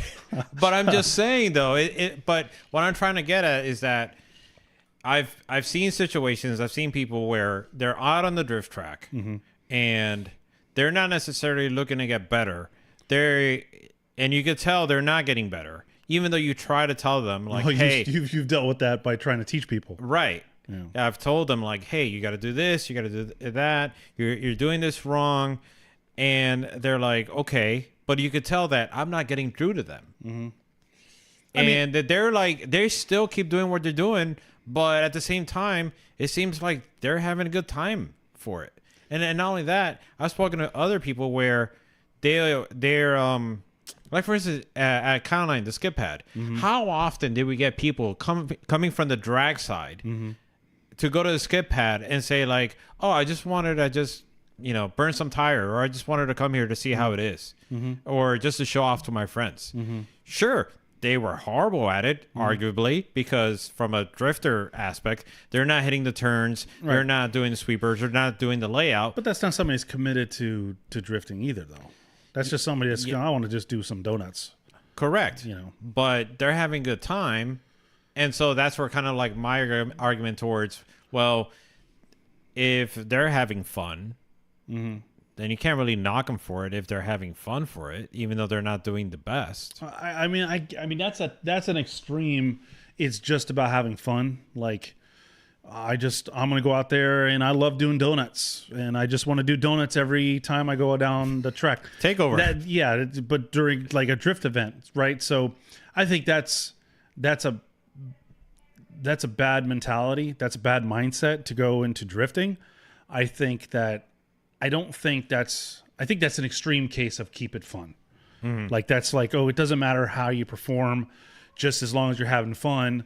But you're kind of ruining it for everybody else too, because the more you spin out, like, of course. And I think that what one gentleman was just trying to say is like, okay, I spin, so what? Like, the other guy was like, how can you spin? You've been driving for 10 years. It's like, have you ever watched pro FD drivers on a new track? Oh, that's the best. Right. I mean, like, it's the best. These guys are the best in the world, and you'll see some of these guys spin out. Does that mean they suck? I mean, are they going to beat themselves up over it? No. You're learning a track. You're learning the points. I mean, maybe some guys do, but like, spinning's a part of it. We see somebody spin out just about every drift event, pro event, at least once. Somebody, And these are. I mean, if you made it to the pros, you've earned your spot, right? So I'm not saying go out and spin and have fun. I'm just saying that it shouldn't be that serious. I think go out there with the mindset to have fun, improve yourself as a driver, that you should always have. I want to improve myself. I don't think Okay. you always, at least in my opinion, just the challenge of finding the right line, the challenge of tandeming with other drivers and learning how to drive behind somebody that doesn't follow your line, or learning how to lead with the pressure of somebody behind you, all these things. That's, to me, that's part of the fun. But having the mindset, like, I got to be the best at, like, if I go Mayday Mayhem, I got to be the best out there, right? And I want to go around and say I was the best driver there, like, that doesn't. I think that's a wrong mindset. Okay. And I think you can go out there, be competitive, and do your best. But I think I'm very jaded on people that have an arrogant mindset and very cocky mindset. It's like. That's just big turnoff. Like, I'm just like, dude, like, I understand, and I think that's the basis of where you're coming at this. Could too. be, yeah. Yeah. I think somebody comes up that's all cocky, like, dude, just get away from me. I can care less. Because the guy had a point. He's like, for what? Right? You want to improve. Okay, I'm not saying you don't want to improve. Everybody should go out there with the mindset that I want to do my best. Right? But, like, that's just for me to sharpen my skills, because I don't have a plan to go pro. If you have a plan to go pro, different story. You got to still, but you're still going out there and improve yourself. I just think that you got to have fun, because if you're not having fun, you're not going to stick with it. It's just like in life, right? If you do a job that you love, you never work a day in your life, right? True. There are people that work at a job and they work 70, 80 hours a week. And some of those people that own their own business or doing something they love, it's a passion. So it's got to be a passion. Right. If you don't let it be the passion that you want to develop, then I think you're going to burn yourself out. And we've seen it, man. That's true. We've But seen people burn themselves out. if you have the skill set, I'm not saying the skill set to be the best. Skill But I'm set saying or in the funding. The skill set to be one of the best. But the funding has a And- lot to do with it too. Okay. But you're going into it at the event, like, if you're going pro and you're not with the attitude or the mindset of being the best, then in some ways you're probably at a handicap, because who's to say that your competitor or competitors, more than likely competitors actually, have that mindset that I'm the best and I'm going to prove to everyone else that I'm the best, and I'm going to do what I can to show that I am the best. And it doesn't necessarily have to be with the driving, could be with the technicality or any sort of measure or ability to be able to kind of like one up the other person. Yeah, but now here's another thing I want to throw into that. Okay. You don't necessarily have to be the best driver to go pro. You don't necessarily have to be the best driver to stay pro. We have seen drivers that have never won a championship, That is true. that very rarely podium, that have been drifting in Formula Drift for almost 20 years. What is your goal? Right? You want to be the best? Great. What if you're not the best? How long are you going to stick with it before you know what I'm saying? Like, Okay. some of these drivers, they're doing it every year because they have a passion for it. They're going to go out there, they're going to try their best. They don't get to the podium, they're going to be back again next year. Now, that has a lot to do with developing their program, right? A lot of these guys have to work hard developing their program. Hey, that's great. Maybe it sounds mean, but I think we need losers. I'm just saying. I'm saying we need, because you need to. Shots fired. But not, hey, I'm right there, right? Okay. Not everybody can be a winner, and honestly, you learn more when you lose than you true. do when you win. Okay. So that being said, like, I just, in my opinion, I think if you're going out there drifting, whether you have a goal to go pro or you just have a goal to just sharpen your skills, I think you got to go with the mindset of you're going to have a good time, and you're going to have a good time improving your driving ability and figuring out the car. It's for me, it's a hobby, right? It's a passion. you, yeah. I love doing it, and I love going out there and being like, okay, like this last event, the car went great. Okay, but I could make these improvements on the vehicle. And I enjoy working on the car, right? Most of this vehicle is done by myself, most of it, right? So there's some things that I want to do. There's some stuff I want to do to intercooler piping to keep it from popping off. So I'm going to take that apart, weld up, do some things to the vehicle and make improvements on it. So next time I go out there, I can build more confidence in the car, right? And that is a part of having fun. Working at the car in between events and going to the events and seeing everybody, right? Yeah. Because it's really the only time I get to see a lot of these people. I think I want to say issue. I just think what maybe you're not realizing or maybe you don't see, and it's because you don't have this. This isn't your goal, or this isn't what you're trying to achieve. Right. Is one, the attitude or the mindset that you want to go pro, and with it, I think if you have the mentality or the mindset that it's like, oh, I want to be the best, then that's perhaps the drive you need in order to just be able to achieve your goal. I mean, if that's what the incentive you need to get to go pro, I guess that's okay. But I just think that, if you're having fun at the same time, I think you have to enjoy what you're doing. Why would you do it if you didn't enjoy it?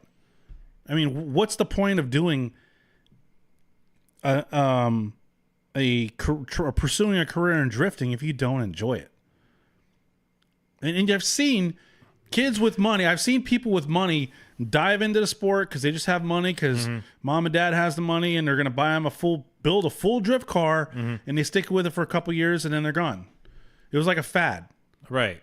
But maybe you're not seeing that the enjoyment comes from proving how they're the best. But what if you don't, like I'm saying, and I've seen this before. I don't want to name names, but we've seen this before where somebody dives all this money in the car and they want to be the best. They want to go pro. They're going to do this and they're doing all these videos and they're marketing themselves and they're getting all these sponsors. They're getting all this free stuff and they just can't seem to get to where they want to get in like 2 or 3 years. And they just say, I give up. Okay. I think so it goes back, what was the person's original motive to begin with? Right. Like, oh, if I can't go pro in 3 years and I'm done, I think that's a really shitty way to think about it. Pardon your French. Yeah. It's shite. Yeah, there you go. Okay. But then who's to say this person doesn't have it? Well, they did. If they quit, I mean, we've seen it. No, I'm talking about the person that was... I guess we'll know in like 3 or 4 years what happens. Yeah. I don't know. I mean, because...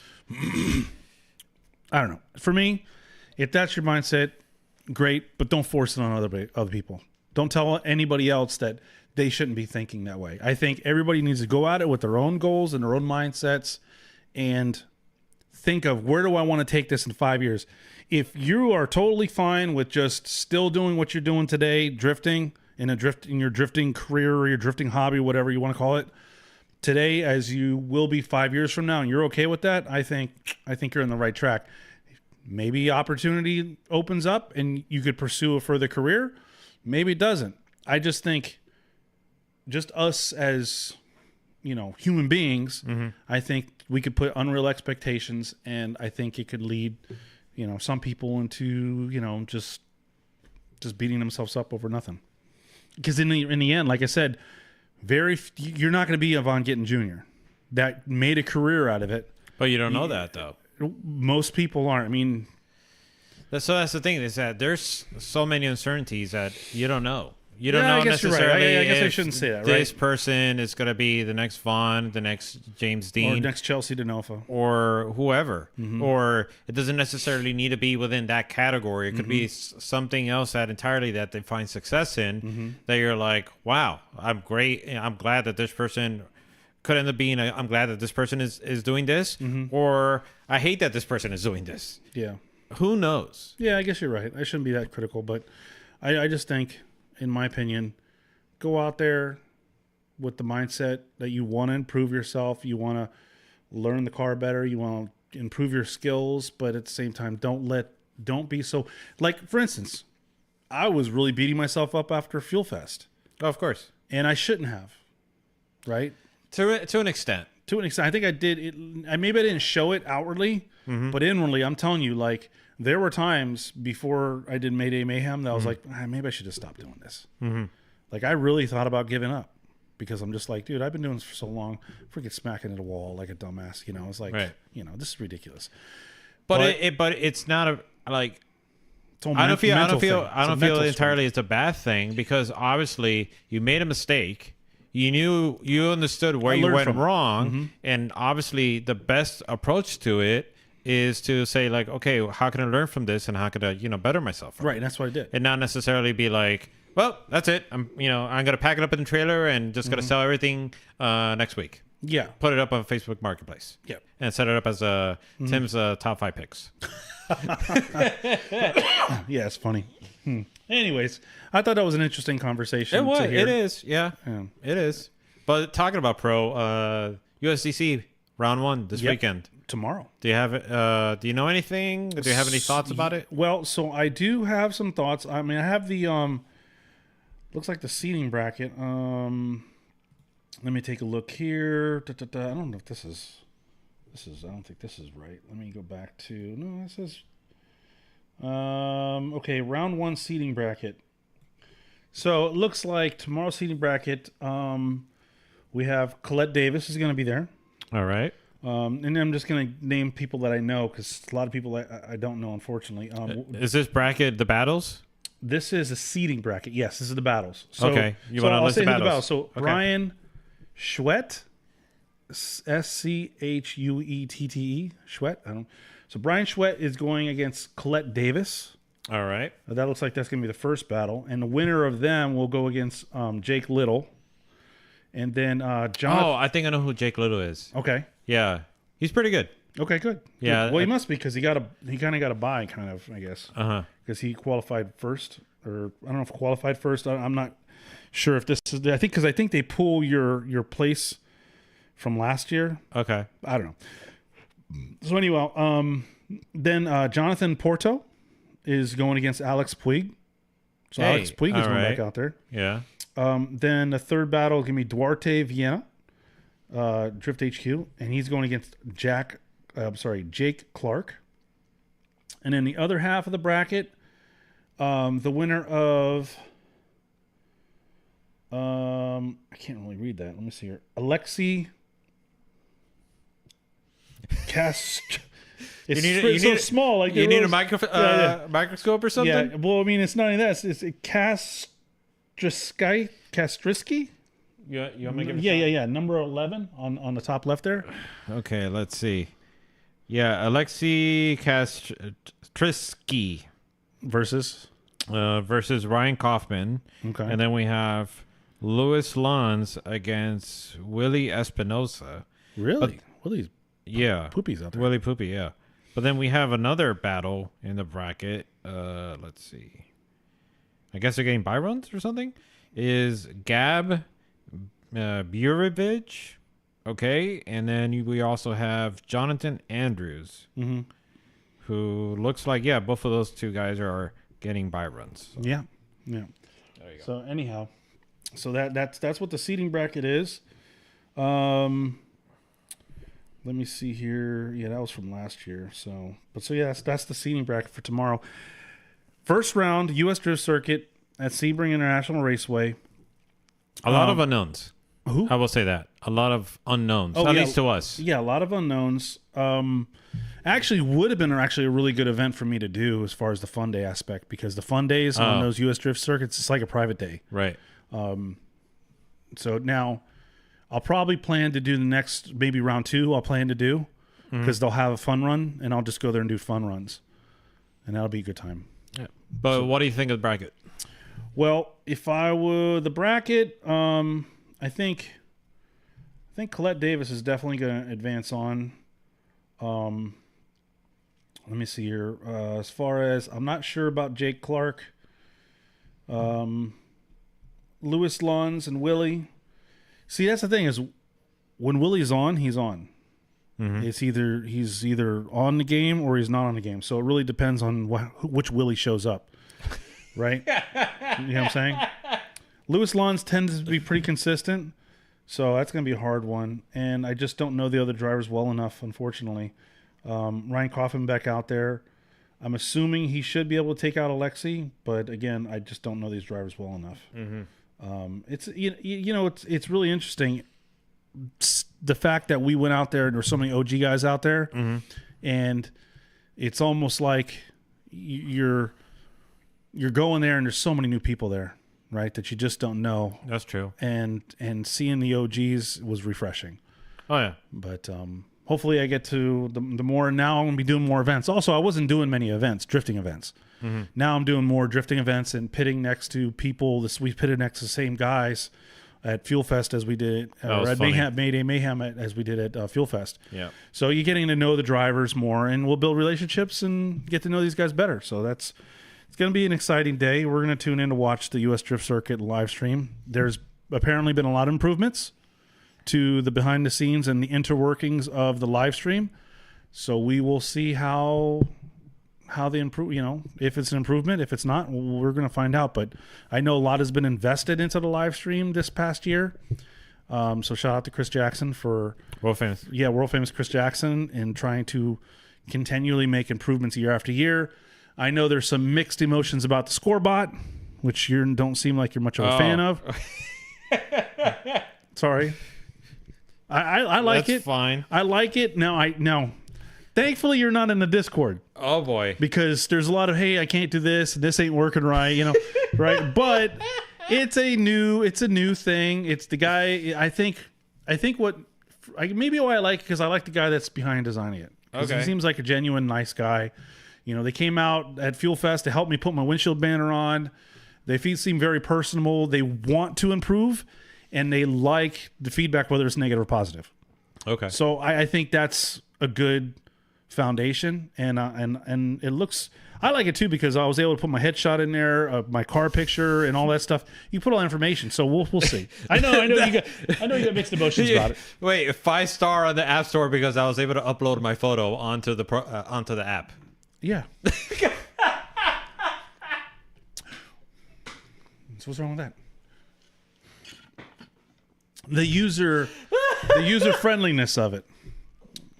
So hopefully it's supposed to integrate into the live stream. Okay. All So right. we'll see. Anywho, Yeah. so tune into the live stream. Check it out. Yeah, for sure. Mm-hmm. Yeah, let's see how that goes. Ryan Kaufman is going to be, I feel, someone, and I'm glad he's in it, because, well, people like him and Louis Lons are both in it, because at least it gives the people that are looking to get a license a sense of what the next level is in regards to competition level. Plus, Colette Davis is on the other side of the bracket. So you Oh, have that's Louis true too, Lons and Colette, Ryan yeah. Kaufman on this side. Right. You have Colette Davis and Duarte on the other side. That's true. So it'd be interesting to see them in the Final Four. That would be. Well, that brings up another question, because actually, you were there for this event. You were at FD Atlanta, and one of the things that started making the rounds on social media is during the Pro Spec segment practice. Yes, during practice, there was an individual in a 350Z that was not, you could say, not driving up to par, and really made a spectacle of themselves. I think it was in the I think you had like Yeater on worst this black, sense. black 350Z. Yeah. So that sort of created a whole discussion centered around, well, the Pro-Am series, they're just trying to like push whatever they can, like give license to whoever to get them up to Formula Pro Drift Spec. still has to prove it. Just because they win the Pro-Am series, it's not really 100% guarantee. I mean, an FD is still supposed to approve their license. I don't know. But then that sort of kind of brings the point. The topic is, are the judges too lenient on all of these Pro Spec competitions? I think what are your thoughts? I don't think it's the judges. I think it's the layouts, the tracks. So, for instance, if OSW ran a Pro-Am, Okay. and it was only Which on they do. And it was only on the skid pad. Oh, all right. Okay, right? Uh-huh. So you do a series and you get your license and you only compete on a skid pad. Mm-hmm. That's not going to translate well to Pro Spec. It's not, Okay. right? Yeah. So that's what I'm saying. It depends on the track. So I will tell you that when we used to have to do SWD, you were doing the pro tracks for Pro-Am, right? Because that's what they had, Pro-Am. So you had to do the same layouts the pros had to do. And I think if as a if you can battle your way to the top and win a championship in a pro-am or series, running the same layouts that the pros have to run, okay, you're prepared. Right. But some pro spec licensing series, their tracks are not, in my opinion. I think it's one thing to have a proper set of judges and have a organization that runs professionally, but I think it's another thing that if you want to prepare drivers for pro, that it needs to be a venue that challenges the drivers to prepare them for pro. Because you're going to go, you get your pro license running an event, OSW skid pad, and then you go to freaking Utah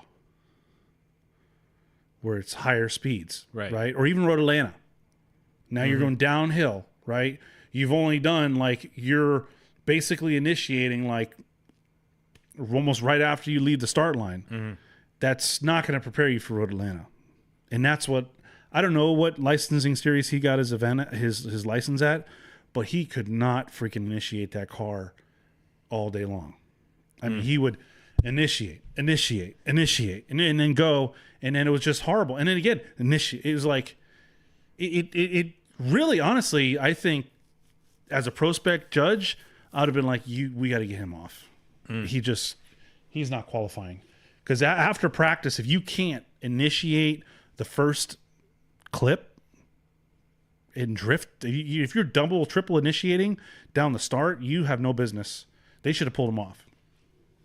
It's too dangerous. Right. So I think, in my opinion, Formula Drift should examine where these licensing series and look at their layouts and look at the track. I mean, I think Chris does a great job because Sebring, you have some high speed initiation on the straight, the front section. The back section is not too fast, but they're long sweepers and it's pretty technical. He does an oval, so that prepares people to do an oval. And I think U.S. Drift Circuit, as far as the layouts and the courses that they use in order to get your license, I think it's a well-rounded set of courses that will better prepare a driver for when he actually does enter pro spec. So, for the most part, you haven't had any issues with the judging calls or any sort of scrutiny. I haven't watched it. I haven't watched it enough to really answer that. But I think there are some bad calls out there, but that's been since the beginning. That's nothing new. Yeah, I get that. I think it was worse.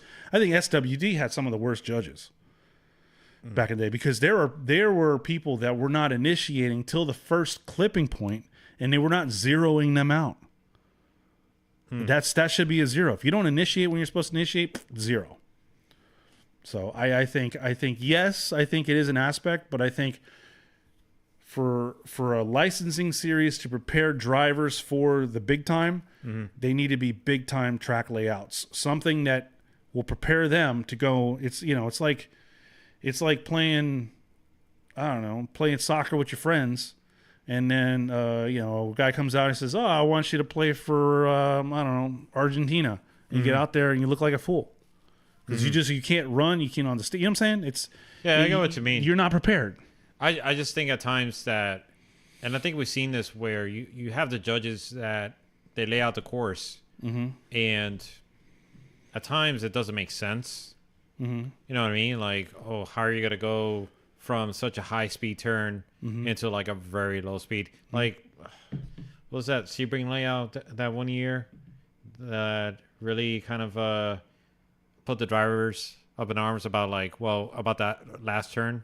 You know what I'm talking about? I don't remember.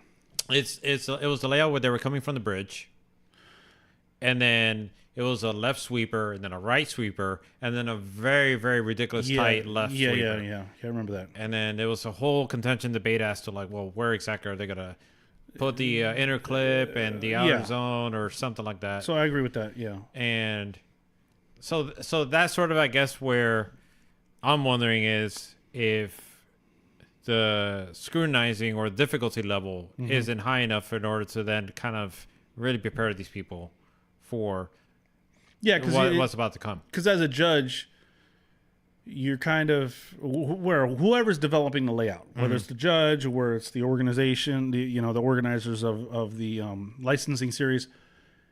If you're trying to make it nice, smooth, and flowing, so it puts on a better show for the audience, you get closer tandems, that's great. But at the same time, you're not forcing the guys to get uncomfortable in finding an awkward line. Right. Right. So there's got to be a balance there. If it's a simple layout, then I think it should be a more awkward of a line that has to be run, because you have to kind of go against the natural, right? I mean, to a point, right, where it's not stupid, like, instant U-turns or whatever, like, dead U-turns. But I think more than that, it's also the venue. Does the venue that we're running the event a lot for? I think high-speed entries, I wouldn't say high-speed, because high-speed now is like 120 miles an hour. But like mid-speed entries, like, 80 to 100-mile-an-hour entries, right? That mid-range. I think in a licensing series, there needs to be at least one event of the series that puts the drivers in that situation, because they're going to face that when they go into pro. And they need to be prepared for it. Yeah. I think the best option, in USDC's case, is when they do OSW. I think in that one, just really scrutinize the drivers. Really, you say, like, hey, if you're not driving like how the FD guys are driving, right in the wall. I mean, then we're really got to, like... Because that's a very simple layout. Well, yeah, true. I mean... Simple in aspect of... Right. Yeah. But it should be a thing where, kind of like the Wally system, where nobody's getting 90s. Yeah. In the qualifying session. Yeah. Nobody's getting 90s. Yeah. And if anything, this should be, 70s and 80s and so forth. Which I wanted to ask you, what are your thoughts on the Wally system? Because right off the bat, one of the things I do want to say that I take issue with is a lot of people are saying it's an AI system when it's not. It's not an AI system. I know Jacob Gins did a good job breaking down why it's not an AI system, and I've been saying the same thing too, but for whatever reason, people are just kind of with this misconception that it's like, oh, it's the AI Terminator that's got to go ahead and... it's just... Yeah, I think it's more... I think it's like just saying it to say it kind of thing. Perhaps. I think the Wally system is... it's weird, because when sometimes you watch, you're like, I just don't think it's there yet. I don't think the accuracy is there yet, and I think it should be a tool the judges use, but I don't think it should carry... I think they're putting too much emphasis on it. I think the way how they're doing it is fine. You think? I'm thinking about I'm thinking of clutch kickers. Okay. Because I think clutch kickers put way too much emphasis on it. But yeah, I think that you use it as a tool. You're still judging it, but when there's certain areas of question, you can go to it and you'd be like, okay, and they are rewinding and playing it, rewinding and playing it. And they're seeing that the decel and acceleration, and they're seeing the angles of the vehicle at certain points. So I think that's probably right now the best way to use it. And I don't know if it should ever really go beyond that. Oh, I agree. And the way how they're using it now is definitely I'm in agreement with, because if it helps to speed up the show during the qualifying session, which that was arguably, I think before, when it was just qualifying, people were like, oh, this is just taking forever. And if it's able to speed that up, great. And if... understandably, and what's great about it is that it's not necessarily, from what it seems like, and I could be wrong, it's not necessarily kind of scaling everything down to like, well, different weather conditions and so forth. It's pretty consistent throughout. It's like you got to hit the zone and so on and so forth. And how they're going back and referring to it during the tandem competitions. And that's good too. I think perhaps the only thing that they need to be careful with is that if it comes down to a point where, and perhaps they've done this already, I haven't seen the whole a full competition to get a full sense of it. Okay, is that if it comes down to a decision that they base it off the system, then they need to be able to communicate it. Yeah. in the sense where there's many aspects of a judge that they're able to see things that spectators can't. Right. Whether if it's that they don't have access to the same camera angles, they don't have access to the same Right. viewpoint, and it obviously gets missed out. Mm-hmm. Whether they don't understand it, and I think in many ways they need to be able to kind of communicate that, so that way then they sort of don't fall into the trap of like, well, spectators are like flipping out, like, well, why did this call happen like that? There was a couple bad calls at FD Atlanta. Oh, that there didn't make any sense. Yeah, like Rome there's no reason Rome shouldn't have won. And Chris Forsberg, I mean, they just kept running one more time until he won. And even when they gave him the win, it was like, dude, no way. He was going against Cole Richards.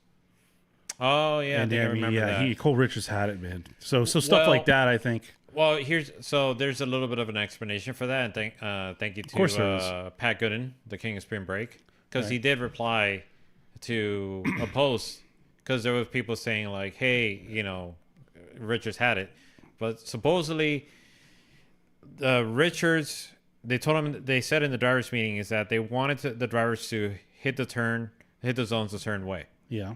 And Richards was not hitting the zones a certain way. And they went one more time because they understood like what was happening. And so that allowed him to be able to kind of be like, hey, like fix this because you're not doing this like what we asked you for. And even Pat Gooden told him that, but Cole wasn't doing that. He never fixed it. So because of that, I mean, that's when they decided. That's how they decided. If it wasn't Forsberg, he would have won. Okay. Like, come on. How many times have we seen that in the past where they just keep running Forsberg until he wins? Whatever.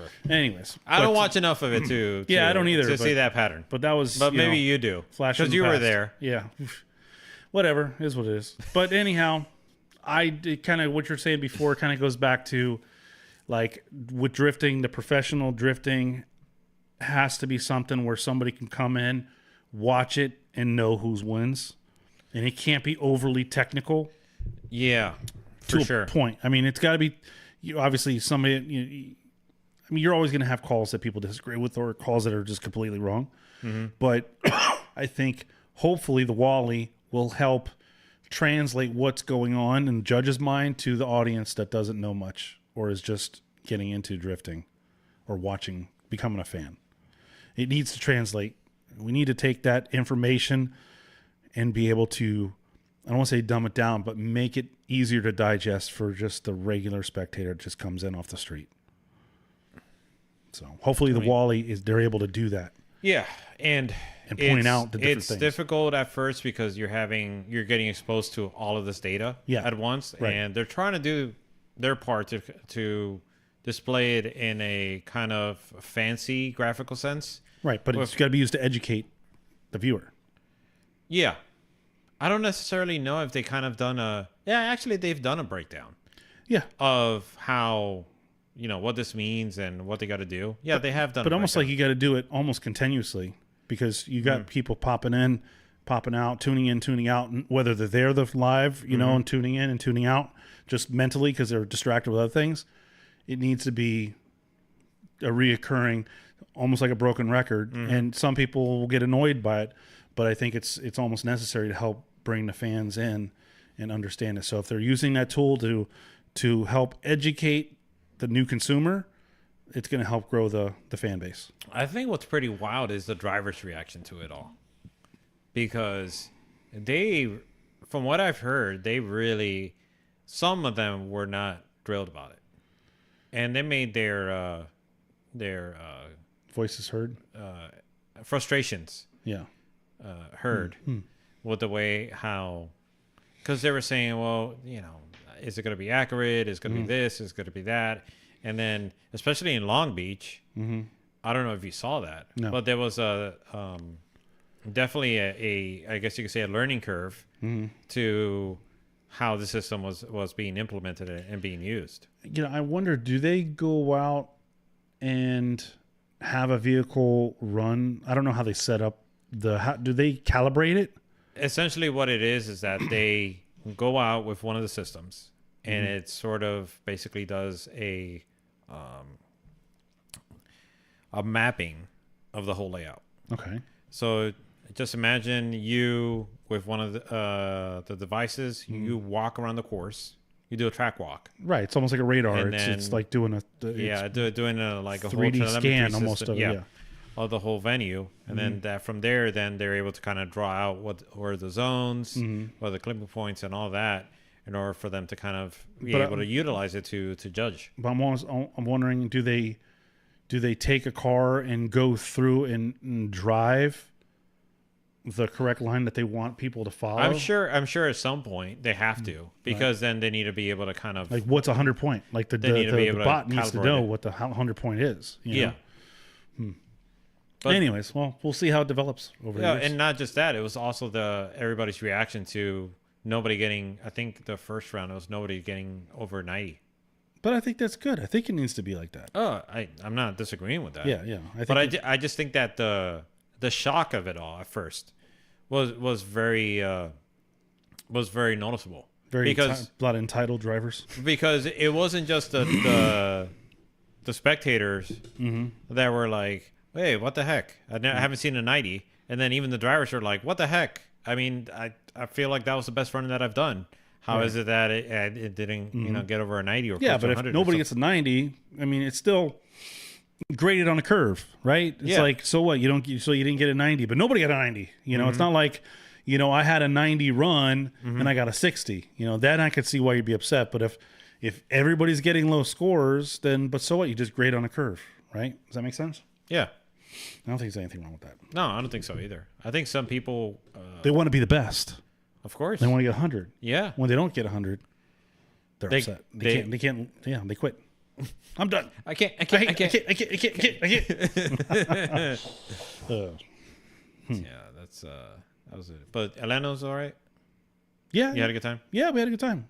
We did like we used to do. Rented a golf cart, drove all around all over the place, and at the end of the night, it was easy to get out. You just drive your golf cart right past everybody, and parked outside, hop in the vehicle, and off we went. I mean, we were out of there like lickety split. Well, that's good news. Okay, so anything else you want to bring up or mention before? Nope. No, I don't have anything else. Okay. So, are you going to bring up the Facebook Marketplace picks? Yes, sir. Okay, so the first one, the last one we're going to do, so there are actually 6. Yeah. And This is the first one from the list, though. Yeah, that's fine. We're going to go through, and then I have one that's on there listed as a deal, and that's just something I thought would be interesting to show everybody. But I don't know. So let me go ahead and preference this. I was watching a little bit of the Appalachian Drift series. Okay. And there seem to be a lot of Miatas out there on the mountain. So right. I thought, well, let's do the Hot Boy Miata. Tim's Facebook Marketplace picks. Top 6 that I found. Hey-o. If you want to be a hot boy, you want to go drift down the mountains, or if you just want to go to your local event, Miata's a well-rounded car. So this is not sponsored by Mazda, but this is a Tim's Miata top 6 picks. Really? Yeah, I figured why not. What a surprise. Interesting. Okay. You know who might like this? I know a couple of people who might like it. Okay, well, maybe they'll find something that they want to purchase. Shout out to Gio. There you go. Here we go. All right. The first one is on display. Okay, so the first one, actually, because my vision sucks, you're going to have to read that, but it is a 1996 Mazda MX-5, and it's only going for $4,200. Now, looks a little rough around the edges, Right. but let's look through. Do you want to read more? You want to see more, or you want to look at the picks first? I'll do Seymour. Okay. And I'm going to try my best because there is a glare that I'm having to kind of like work around with. Okay, well, I'm not going to read the whole thing because it's just. Well, I got it here. I got it up on my computer here. Oh, okay. Okay, so it's a 1996 Miata manual, very important, drift-ready street build. It's built, buddy, not bought. If you want a legal street, not legal. If you want a legit street/drift NA Miata that turns heads and gets sideways with no effort, this is the one. Raw, aggressive, and built to have fun, not necessarily be the best. Okay. Okay, there's a whole lot of mods in there. looks like it's pretty, got a decent list. Right. Dragon Blood vinyl wrap. I guess I'm assuming that's. All right. Go to the Anyways, so honestly, I wish I didn't have to sell this car, But life comes first right now. I've got a newborn on the way. I've been there before. And as much as I love this Miata project, I just don't have the time it deserves anymore. The car has been a passion built for me and was meant to be something really special once fully finished. It's already set up for drifting and has a ton of solid parts. So let's go ahead and see more. Okay. All right. That's... Interior, typical drift car interior. It has apparently a gauge cluster. All right. It's got an engine. Wait, NA. hang on. I just noticed. It's low on oil. Oh, man, that's not good. Yeah, that's definitely not good. All right. So engine's in place. It NA. is. It's All there. Oh, I guess it's a VIN. Is that what that is? The VIN and some valuable information, possibly. Yeah. Emissions, blah, blah, identification count. I don't know why they put them on there. But anyways. There's a car wrap vinyl. I guess that's the car wrap the vinyl comes with. So I guess he has the vinyl. It just hasn't been applied yet. Okay. So the bumper looks new. I don't know. Right. $4,200 though. In St. Cloud, Florida, which is the center of the state. If you're not familiar with Florida, Central Florida is kind of like now the drift hub because that's where a lot of the drivers are. That's true. And a good portion of the events that are in Florida are in the Central Florida area, whether it be East Coast or West Coast or Central Florida, that, Orlando, Tampa area, Sarasota even maybe.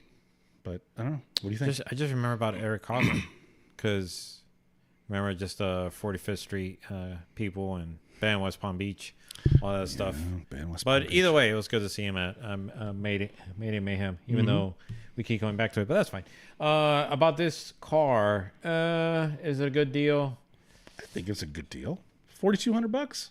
$4,200 with these. It has a welded diff.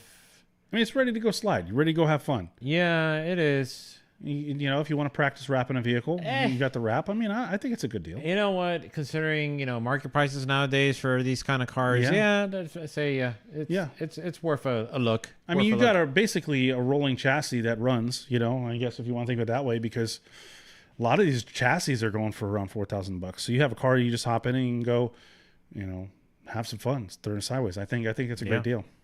So on to the next one. Not bad. Okay.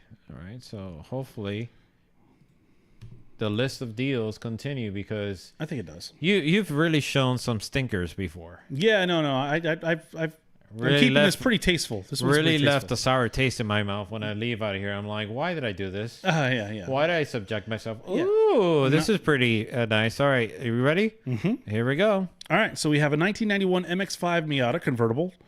Of course, they're all convertible. All right. Out of Fort Myers, Florida, $8,500. Okay, this one definitely looks a little more polished. It's a 1991 Mazda factory 1.6 that he turboed and tuned. Hey, the car has been run through with bushings, bearings, and seals. Car has make squirt tube, blah blah, a lot of other stuff. You could, that could be a deal breaker, list. possibly. All right, whole lot of list, and it says overall a good car, but will need lifters. Okay, so he's just getting ticks. So it does run. He's just getting the lifter tick. So I guess that's a common thing. All right. Shouldn't be too much to repair. So let's take a look at the pictures. Hopefully that first one looks good though. Yeah. Hopefully doesn't have Lyme disease. But, yeah. It does. Let's see. Okay. All right. It's a sharp looking car. Very nice. Turbo. Here's a turbo. Yeah. All right. I see all the hoses and everything are in the proper place where it should be. It's got some harnesses in there. All right. Okay. Not too bad. All right, better view of the engine bay. And it's a hardtop too. Looks like. Oh, yeah. Oh, I just noticed the spoiler. Ah, yes. I don't know how I feel about that. Oh, that might be the one that. Why didn't he show it? That's weird. All right, whatever. Maybe didn't want to have it be a deal breaker for anybody like you looking at it on Facebook because it kind of blends in there. Maybe it's a turn off. So here's the thing: when you have vehicles modified like this, you have to wonder: did they do a good job? Especially when you got a turbo onto it. I'm not sure. I think I'm going to pass on this one. You're going to pass on it? I'm going to pass on this one. Okay. Not to say that it's not a good-looking car. It's not... Didn't the Miata come with a 1.8? Like they did at one point. So I think the 1.8 is the engine you want.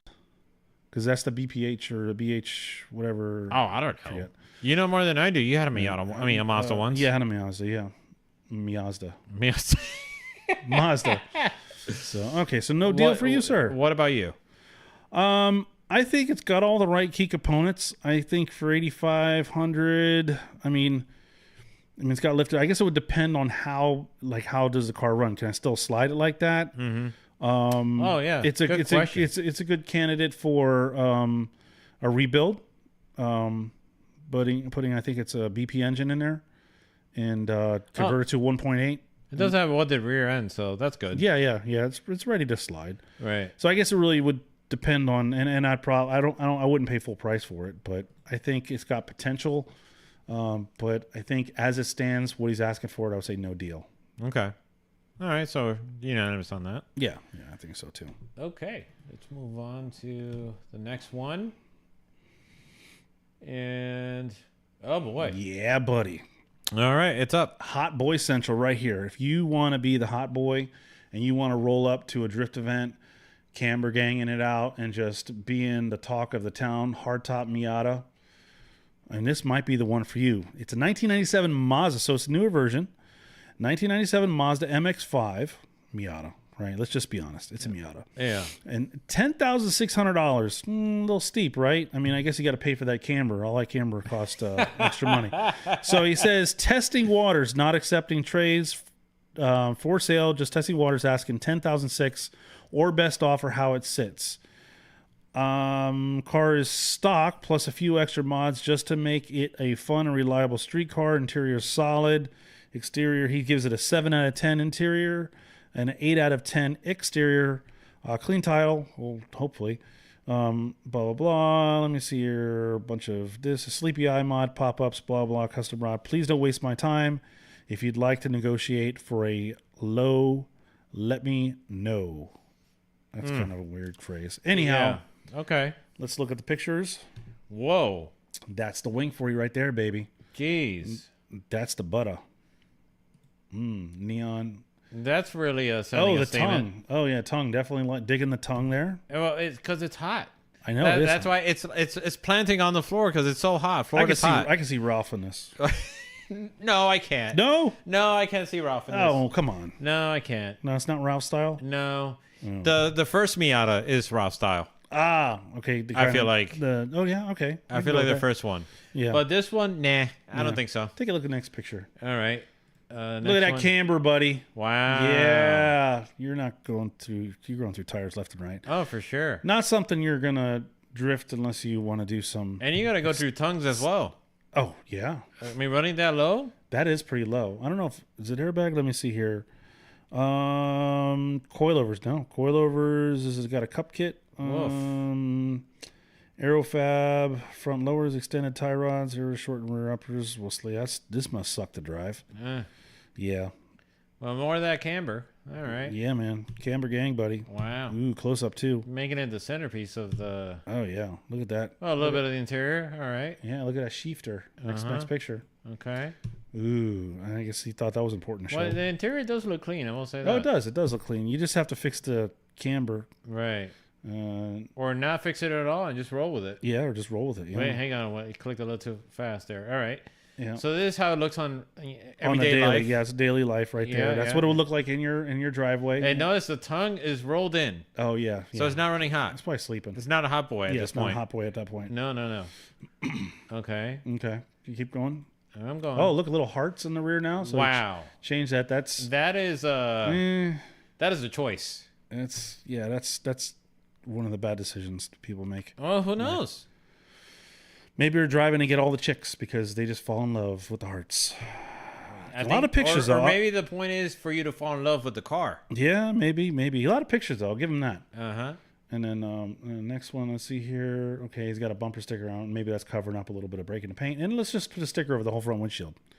Totally makes sense. Wow. Yeah, that's yeah. It's like a kind of a Wonder Bread, Ricky Bobby kind of a thing. Yeah. So this gentleman is out of Miami, Florida. Individual. Go figure. Oh, yeah. Would not have guessed that.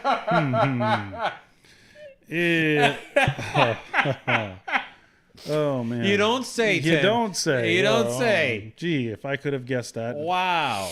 Okay. Anyhow. I mean, ignoring the background and where, yeah. the you know, the I'm setting and not so even looking forth. about to say, because I mean, he could drive anywhere. Maybe it's, you know, up north for, I don't know. But yeah, it's a piece of Miami culture right there for 10,600. Oh, that's for sure. I'm gonna say no deal.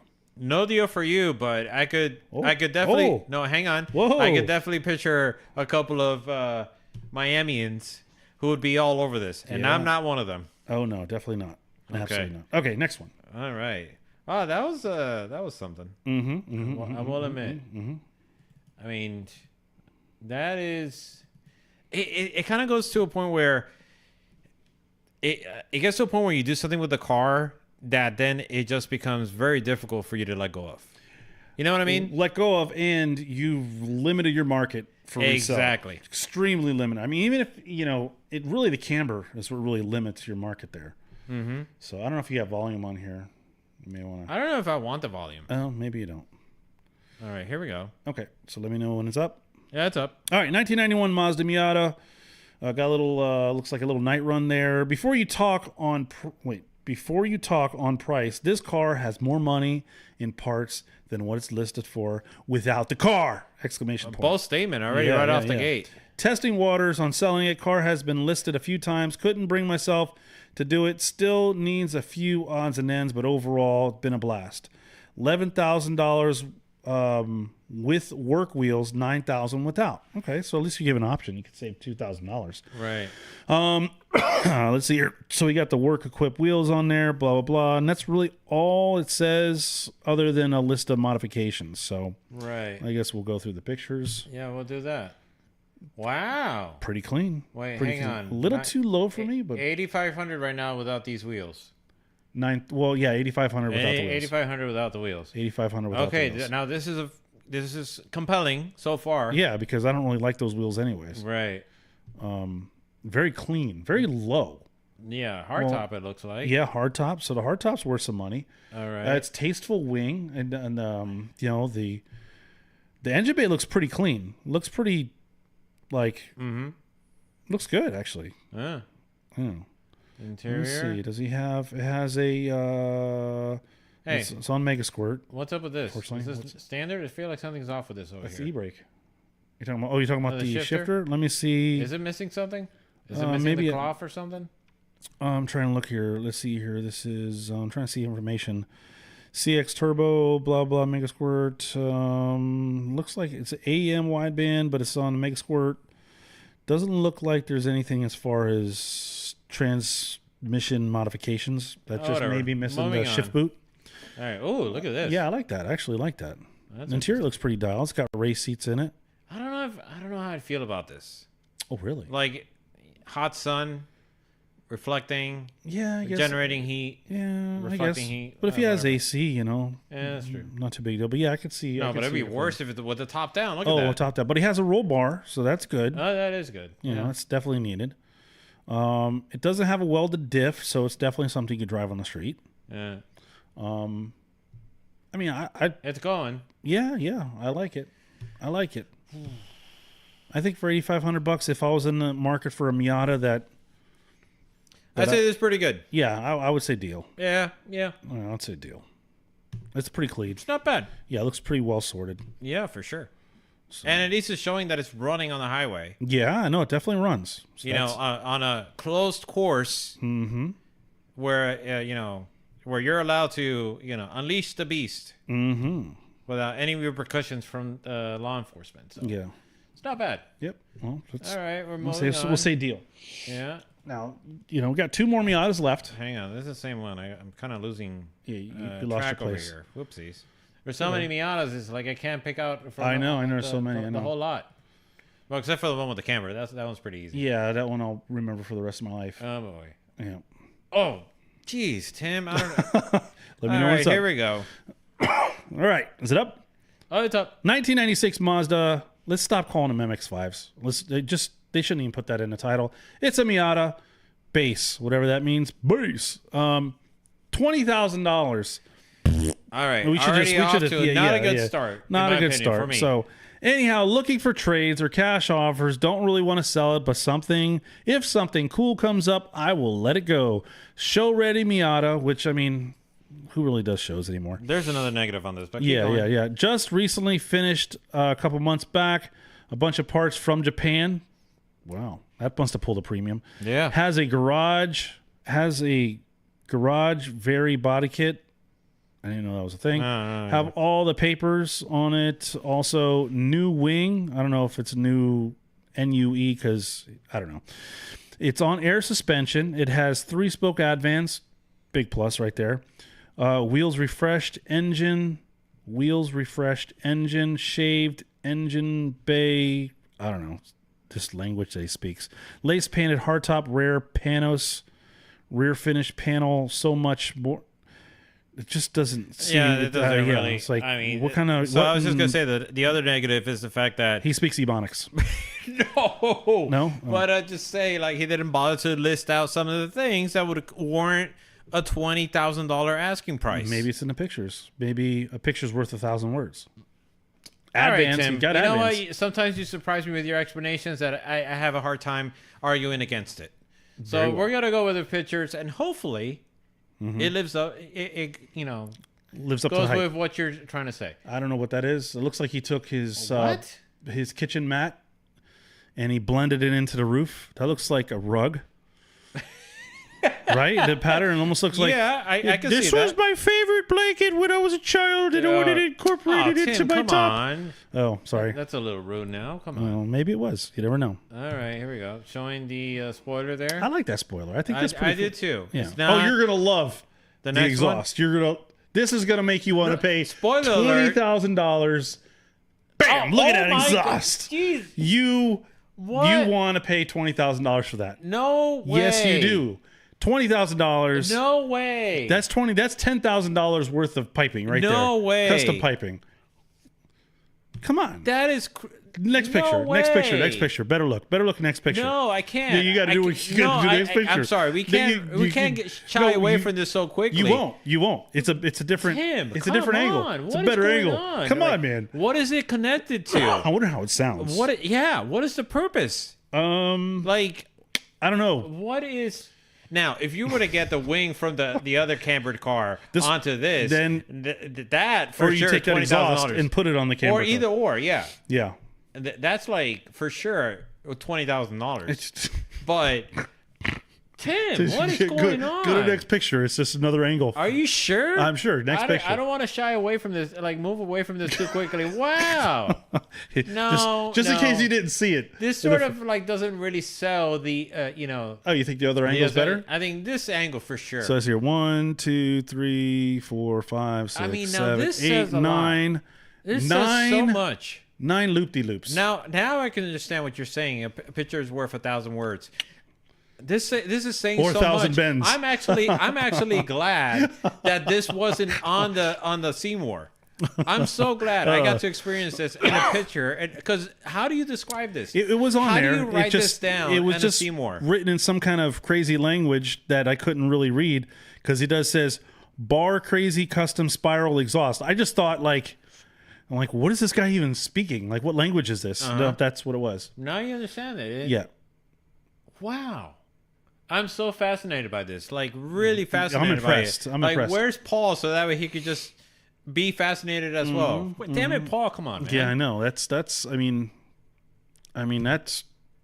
Wow. I don't even know. There's words can't express what that means to me. This is perhaps the top pick of your 6 picks over here. Oh, Just you by think so? this alone. I thought the other cambered, maybe it's a cambered life kind of thing. Yeah, but he's not They really have that to cambered. really, He's not really that they cambered. really have to go out of their way to accentuate some of the features of the vehicle. Like, for instance, the wing on the other one. I think this would have gone better on that vehicle. That's what I was saying. Yeah. I agree. Wow. Because the body kit's it's very tame. Exactly. And it's I not agree. crazy camber. You figure Advance. No. Advance kind of classy. I mean, look, hang on. Let's go back. Let's go back and look at the front of this car. You think You would wow, think, oh, that's that a is nice. very tasteful. It is very tasteful. Yeah. I mean, this is I mean, it's interesting. got the kitchen rug on the roof, but so what? Yeah, sure. I mean, it's not the first thing that pops out, so Right. it really kind of gives you like, and at the same time, you got to be looking at it pretty low. And you could take the top off, so you don't Exactly. see it. Right. So it's optional. The rug is optional. It's not. You're not stuck with it. Sounds like. But Oh man, he should have included a video of Wow. the sound though. I am really curious to hear the sound of that. That is just something else. He almost reminds me of those old school trucks that had that like grill in the front, Uh-huh. like the old 1950s pickup trucks. Uh-huh, You know what I'm talking about? Right. But it's in the rear. Oof. Wow. Yeah, I don't care about anything else. Engine bay's clean. Like you said, super tasteful Right. all the way through. I mean, the roof, whatever, take it or leave it. But that You know exhaust- what it is? Is business up front, party in the back. It's the mullet of Miatas. Yeah, there it's you the go. mullet of Miatas. All right, I like that. That's wow. That is wow. I mean, and to think like that is the centerpiece of the vehicle, and the person is doing a disservice by having it all the way at the back. It is. He is absolutely. Wow, Tim. Yeah. Well, Unfortunately, it's a pass. yeah, it's a pass. Hard pass. Hard Yeah, pass. major pass. I think you're Wow. gonna really like the next one. Oh boy, I don't know, man. And something, the next one, I think. If it wasn't for the price on that, I'd be sold. Yeah, the next one definitely was a previous Mustang order where he moved on to a Mustang, and you'll see what I'm talking about in a second. All right, Okay. here we go.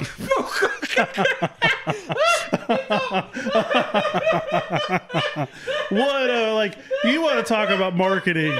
And this guy, he either went from a Mustang to a Miata, or he said, you know what, the Miata cannot handle the sidewalks quite like a Mustang, so I'm going to part ways with this vehicle. It's a 1991 Mazda. Enough with the MX-5 garbage. It's a Mazda Miata. It's all right. And it says, trade for a daily or best offer. Everything mechanical works fine. Engine was rebuilt 100,000 miles ago. That's not really like engine rebuilt 100,000 miles ago. Uh-huh. When you say engine rebuilt 100,000 miles ago, when you say engine rebuilt, typically it's within the last few thousand miles. Right. I get what you Rebuilt mean. 100,000 miles ago doesn't add to the value. Like I would have left No. that out. Like totally left that out. Oh, for sure. Well, it does show 270,000 miles on it, so maybe. All damage is cosmetic. You sure about that? Sure about that? Mm-hmm. It comes with a second set of wheels. Exhaust needs to be welded together. Wonder why. But has a full kit. Dents in the front panels. Driver's side door needs replacing. It's $65 for a new door from, who could help bring this back to life? I know someone. Ben's used Miata parts. Oh, that is true. There you go. Absolutely true. That's right. This I should have prefaced this whole segment with sponsored by Ben's used Miata parts. Okay. All right. Okay. Anyhow, rust underneath the driver's side floor. Needs tires. I think it needs a little more than that. It needs a A lot. little more than that. So there is no price. I mean, he put 1, 2, 3. So I'm assuming. Let your imagination go wild. Next picture. Oh, that's one way to get someone's attention. Yeah, I mean, yeah. I mean, 'cause if I wonder I- if it's still sitting there. Because it's like, look, the car's in this Yeah, location. this location. This is where you got to pick Just it up. I'll take it. Bring a trailer. Oh man! Boom. Wow, That's the door. It gets better. Yeah. Just when I thought it couldn't get better, it got better. All right. Yep. Okay. Yep. And that's it right there. So, I mean, there's not a price on it. It does look like the front suspension on the right side. That wheel looks a little further back than it's supposed to. Yeah, I think it's a little more than just. I'll give him this. At least he's being honest about it. Well, yeah. A lot of people would be like, lightly used. Yeah, I mean, he actually put pictures from the accident. Some damage, light damage. Miata. And I'm looking to sell because I'm an idiot. no, I want to upgrade to a Mustang. I'm looking to sell because I'm going away in the army or something. Yeah. Something. I don't know. Whatever. I'm doing military service. Yeah. So. Oh man! Wow. Okay. Yeah. No deal. But that's a very, pass. That's just that's not a hard enough pass. information But- in order to be able to kind of. It was very interesting. And then the last one is Yeah, is I see actually, what you labeled it as. So we'll see. So it's a deal for somebody that wants to pick up a kind of pretty much sorted drift car. I think I tandemed with this gentleman. Oh, at I was about to FuelFest. say, is this Paul? No, it's not Paul. No, Because what you said at 10 was like, okay, it's not Paul. Yeah, no, it's not Paul. It's not Paul. But All I think right, there we go. this is going from that to this is more. You can leave this conversation knowing, okay, maybe there was something productive. May not like the livery, but $7,500. You know, Okay. the car is drift ready, right? All right. And it's up. All right, so drift ready. Okay, so this is a 2001 BMW 3 Series 330 Ci, which is 330 has the better kind of control arm or the rear trailing arms and stuff. Anyhow, drift ready, clean Florida title, 330 Ci, M54 B32 with a 76 millimeter turbo and ECU Masters black. It's tuned on 100 octane. Car's lots of fun with stock interior. Fapo angle kit, whatever that is. Harness bar coilovers, some other drift goodies on here to make it driftable. He said a welded diff, very low ratio. And he's basically looking for a daily SUV. You should talk to the Durango guy. The Dirty Anglo. Yeah. Yeah. But I thought this was, it's been up for sale for a little bit because originally he was asking a little more than this, for $7,500. Turnkey drift car that, probably may need some sorting, but for the most part, I mean, you got all the let's take a goodies on look. there. All right. I don't think it's a bad deal. I think it's a pretty good deal. I don't, I'd get not in love with the livery. Yeah, it's a little hurts the eyes a little bit. Yeah, I mean, The contrast? If it glowed in the dark, sure. But Yeah, I don't think it does. I don't think so either. But But, moving on, let's see. But it's not crazy, fitment, and that's at FuelFest. Okay. So it smokes the tires, Right. I mean, it's not like he's applying a drift tax here. from what it No, seems no, like. I think that's a really good Oh, deal. that's it. Oh, okay. Yeah, but I think it's a really good deal. I would have liked to have seen the engine bay, the interior. Yeah, well, I mean, the interior's not going to be that great. I mean, it's going to be a drift car. He actually, this car, when we were leaving FuelFest, Okay. and he tagged me on he had a recap video. Okay. I can't remember his name. Let me see here. Is it on there? Yeah, Corey. I'm sorry, Corey Camille, I think. And this is out Fort Pierce, so it's not too far from us. A couple hours north on the East Coast. But when we were tallying up the ride-alongs, and I that's had right. the truck and the trailer pulled, Yeah. he was parked right next to us, and he had basically taken a picture because he had a Silverado. I have a Silverado, and he had an E46 and I had an E46. So yeah, so I thought it was interesting. He tagged me in on that post. So anyhow, I think $7,500 for a pretty much turnkey drift car that has a little more power than stock. I mean, it's got some. I mean, just the computer alone, the ECU black, that's $1,000 right there. So it's not too bad. It's not too bad. But it's going up against that drift ready Miata. And it the has first AC. one that you showed us. no So Yeah, it is. But in my opinion, I think this is the better deal. So I definitely, if at the time when I was looking for a car and I bought the 350Z and something like this was available, I would have bought this. and I would have been okay with it. Yeah, in a minute. So anyhow, a little bit longer than normal, but it's been a while. So I tried to, fill the gap in the time that we've been away. Yeah. And those are Tim's top Facebook Marketplace picks. Indeed. Wow. That was So I didn't leave you with a bad aftertaste. No, definitely almost not. did. No, absolutely not. With the exhaust and the crash Miata. No, that was the best. Oh, okay. All right. Well, That was a highlight. It was the best. That was a highlight for me Oh, good. because when something so absurd Oh, yeah. is displayed, it makes makes you- you think like, oh, Makes you smile. right, because it brings so many more questions than anything else. I'm like, You're talking about the exhaust? yeah, of course. Yeah, like the thought that What went else, into like. what else am I gonna be talking about? That's like the whole centerpiece of this episode is that The exhaust. Just think about it. You're building Miata, and you're thinking to yourself, what can I do to be a little different? There was a lot of thought. well, mission accomplished. Mission accomplished. Because I I haven't seen. I mean, look, you've seen Japanese cars in Japan. That style, I don't know what it is, Bozu, whatever. And they get pretty fancy with their setups. You need to make that the thumbnail for this episode. I might have to. Yeah, you got to make that the thumbnail. Yeah, because that is just. It sort of goes back to, the other pick they did. What was it again? That treadmill. Oh, the treadmill bike. Yeah, that. Yeah, that was pretty cool. Yeah, that was cool. Yeah. But this is like, I'm at a loss of words. That's how excited I am about mission that. Accomplished. Mission accomplished. Paul missed out. I don't know if he's watching or not, but Paul missed out. He did at some point, but he passed out. He's Oh yeah, not yeah. like- It's the street lights are on. He's asleep. Well, Ben, Timo, this was fun. I don't know when we're gonna do this again. I mean, we could do it in 2 weeks. Maybe. It's up to you. No, it's up to you too. We'll do it in 2 weeks then.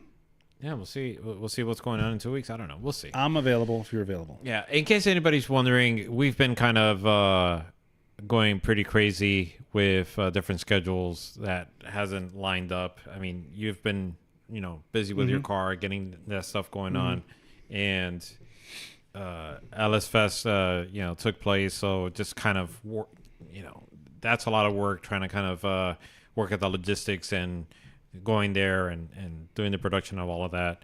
And this isn't I'm not trying to say it's a burden or anything like that. I'm just, very happy and proud that, what's been going on with that. It's just a thing where like, it's becoming difficult to kind of, for us to find the time to get together to get this show. Prioritizing certain responsibilities. There's certain responsibilities that you have to prioritize, and we've been doing this for so long, and it's kind of like, well, I have to prioritize certain things, but yeah, I'm not tied up with the LS Fest anymore, but you're not going to be back there for a while anyways. So, I mean, 2 weeks is good for me if it's good for you guys. So we'll reconvene later in the week, and we'll see how everybody's schedule works out. Okay. Well, sign us off. Well, with that, stay tuned. Make sure you click that notification bell, because you may just get a random notification 2 weeks from now, 3 weeks from now. Lord knows. So if you want to be ready for it, make sure you like, share, subscribe, click that notification, and we will see you next time on The Clipping Point.